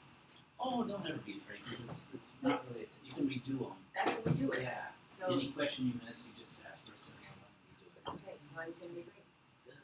Yeah. Awesome. Yeah. We should change it from assess to maybe assessment, or testing to assessment. Yeah, something like that. Because I, it's- just even the word, it's just like I've had people, and I've made it where I think it is. It's only like 15 points. Almost actually most of the value, 25 points. what's a lot more work. It's a lot, exactly. So I think we should reward you. The test is really just the homework, but without the resources, and it gives you you either get it right or wrong the first time. Okay. And then if you got it wrong, you just say, give me another one. And I can still do it. Okay. It's funny because I just have always felt like I'm really bad at math. And so I never really took, if I could avoid math, I avoided it. Right.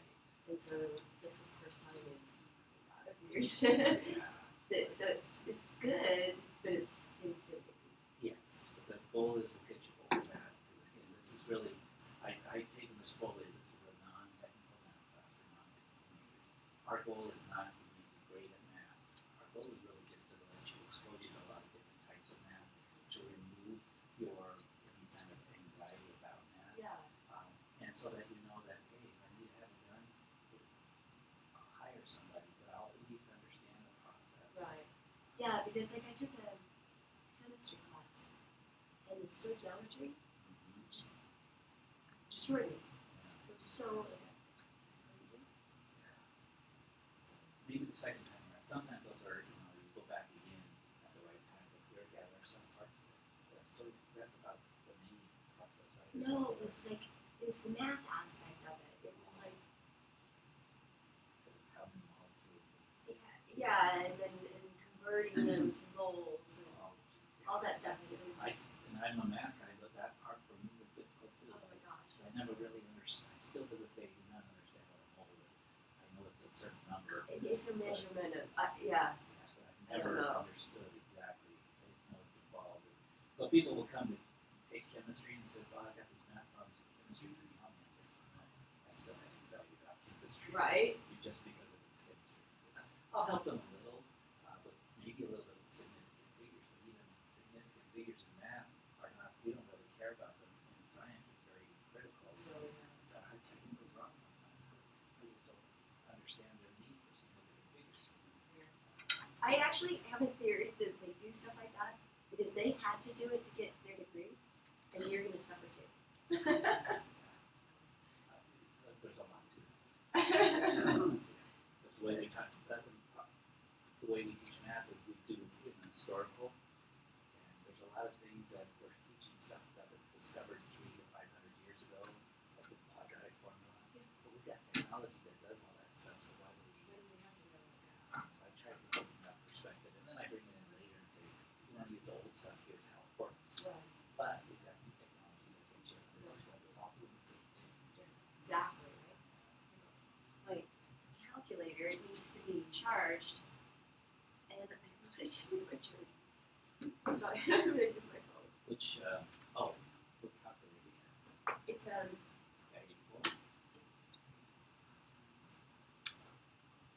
said if I don't charge it, I have to lose grams or something. So I was like, whatever that is, I don't want to happen.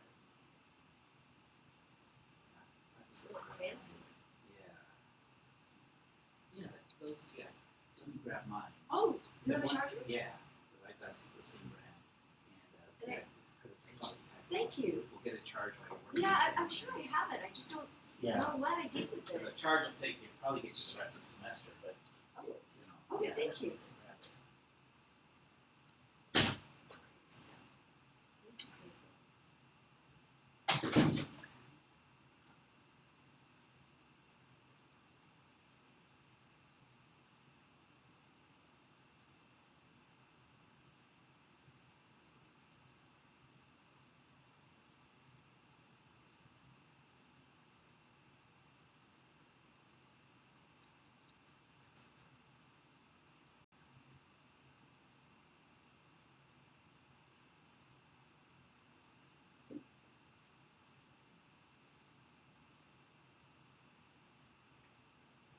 No, I'm so glad you introduced me to that. That's actually a decent cup of coffee.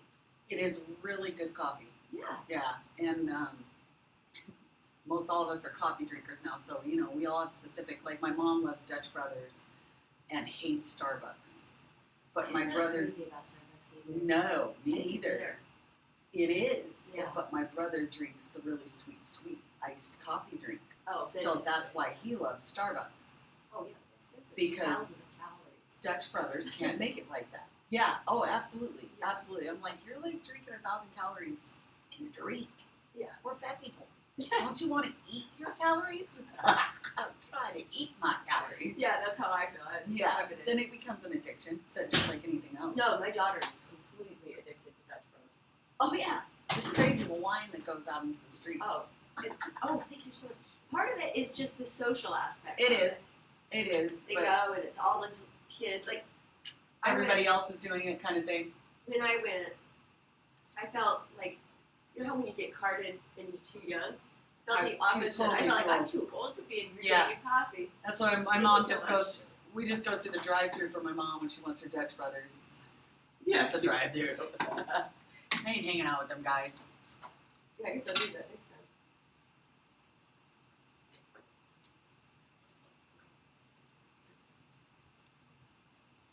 When you get a chance, Sure. Dr. Little Crow, I need to ask you because I'm still failing. Uh-oh. Yeah, it's horrifying. Oh, there we go. Just have to wait. Yeah, I got screwed up because I thought aces were face cards. Oh. That's exactly what I told. Yeah, I was like, I thought they were face An ace is a face card, isn't it? That's what I thought. cards. It usually counts with royalty, right? The royal flush. So Yeah, But yeah. it could count as a low card, so it's. It but does. not- It's So a that's higher why it's low. not a face card. Doesn't have a Can face. you tell me what I've done wrong here on this? Instead of doing it that way, should I set -3? Classroom supplies, that's $3. One winning ticket, 200. It's probably 60. One raffle ticket. So not 59.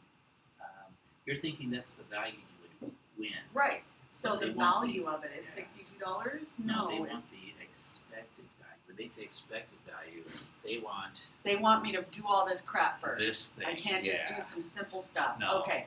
No. So then I figured that was probably what they wanted, but I'm stumped on how to get it still. But Okay. you're at the first step. Yep. So you know that the value of winning is going to be $59. Right after I paid the $3. What's the probability of winning the raffle? 1 out of 200. 1 out of 200. So that's Okay. going to give you this, and it'll be positive. What's the probability of losing?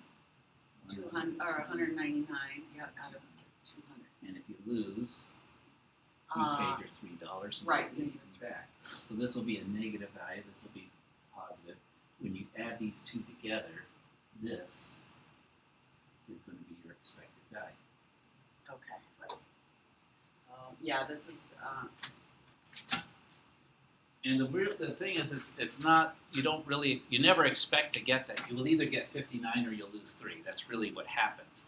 This is what would happen if you played it a large You number know, of yeah, times. I get it. It's the expected value in realist terms, and a person who wants to figure it out truthfully is the expected value. Yeah. The value that you expect to get, see, and that's probably why I'm trying to start it all So, crazy, yeah. It's either 59 is or 59 or or negative 50. 3. So, Exactly. yeah, So all right. and then that is where you start, but then you do the calculation, and that's what happens. Okay, and the value is always going to be, that value is always going to be the one that I'm using over here. Mm-hmm. And this is the expected value to you if you purchase 8 raffle tickets. Well, then what you'll do... Isn't it just 3 times 8 is 38? But that's my value. No, you take this expected value that you calculated, you multiply it by 8. That's actually how expected value works. You bought 8 tickets. It's like playing the game 3 times. Okay. So once you do this, because there's still only going to be one winning ticket, you could redo the cut. But this is you still only have Okay, so it's because even though you bought one winning 8, ticket out of 200, and if I won, it'd be $59. And the other one is 199 chances of losing out of 200, right? which means I'm only losing $3. Yes. Okay. And you do that, and that's your expected value multiplied by 8. That gives you that's the expected value if you bought 8. Okay. Hi. I was job meeting. I forgot to email you. That's okay. How'd it go? I think it went good. I should know my next week. Okay. Wonderful. Was this chapter 8? This was chapter 8. Okay, I had a good chapter It's all good. So you're good. They're live streamed anyway, so they're recorded on YouTube and on links later. Although you're not in this Canvas course, but if you ever need them, my YouTube page, my YouTube channel is Open Global Village. Okay. I'll email that to you. Okay. In fact, I'll email you that with a link to the channel. If you subscribe to the channel, then you'll see it. And when every time I do this, I change the first part of everything. It's Math 141, and then live stream, and I put the date. So then basically it'll just be, the next week will be chapter 9. So I go over, the stuff for chapter 9. Okay. And you still have access to the problems that I solve online too. Those Okay. are in the same place. Okay. So, yeah. Alright, I'll be here next Okay. week. Thank Good you. luck. Uh-huh. My pleasure. Thank you. And then we have office hours. So if you run into questions or something, I have this reserved until 1 o'clock or so. So you can always come and start working and tutor. Okay. They work with my hours if I get hired. So Okay, I can wonderful. stay here and Hopefully do it all it. works out. Good. Thank you. My pleasure. Can I ask you a question, please? Yes. Just didn't like that.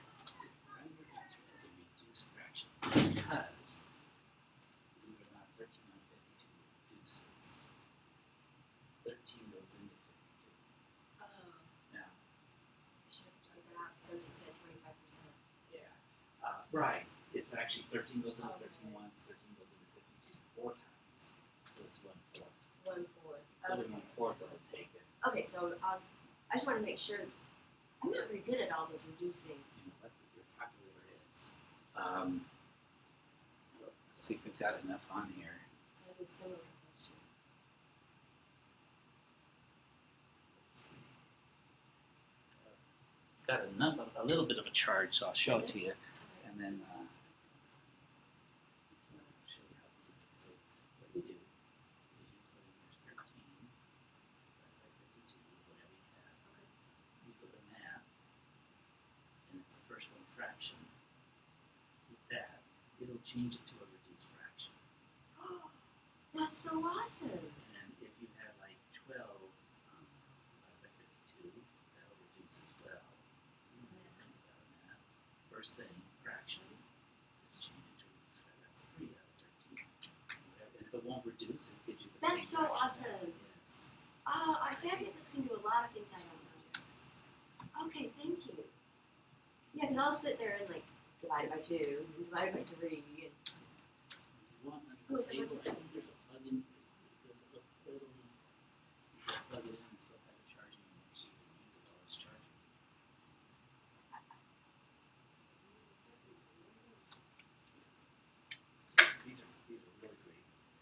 lot of features that help you work with fractions, but they are a little bit. I think a little bit getting used to. You know,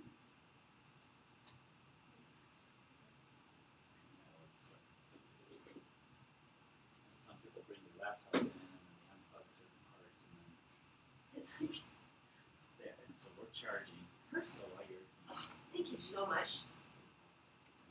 probably by the time we're done. Okay, great. Business. Okay, I'm doing something seriously wrong. It's not computing within my brain. I can't get it. Okay. I don't know.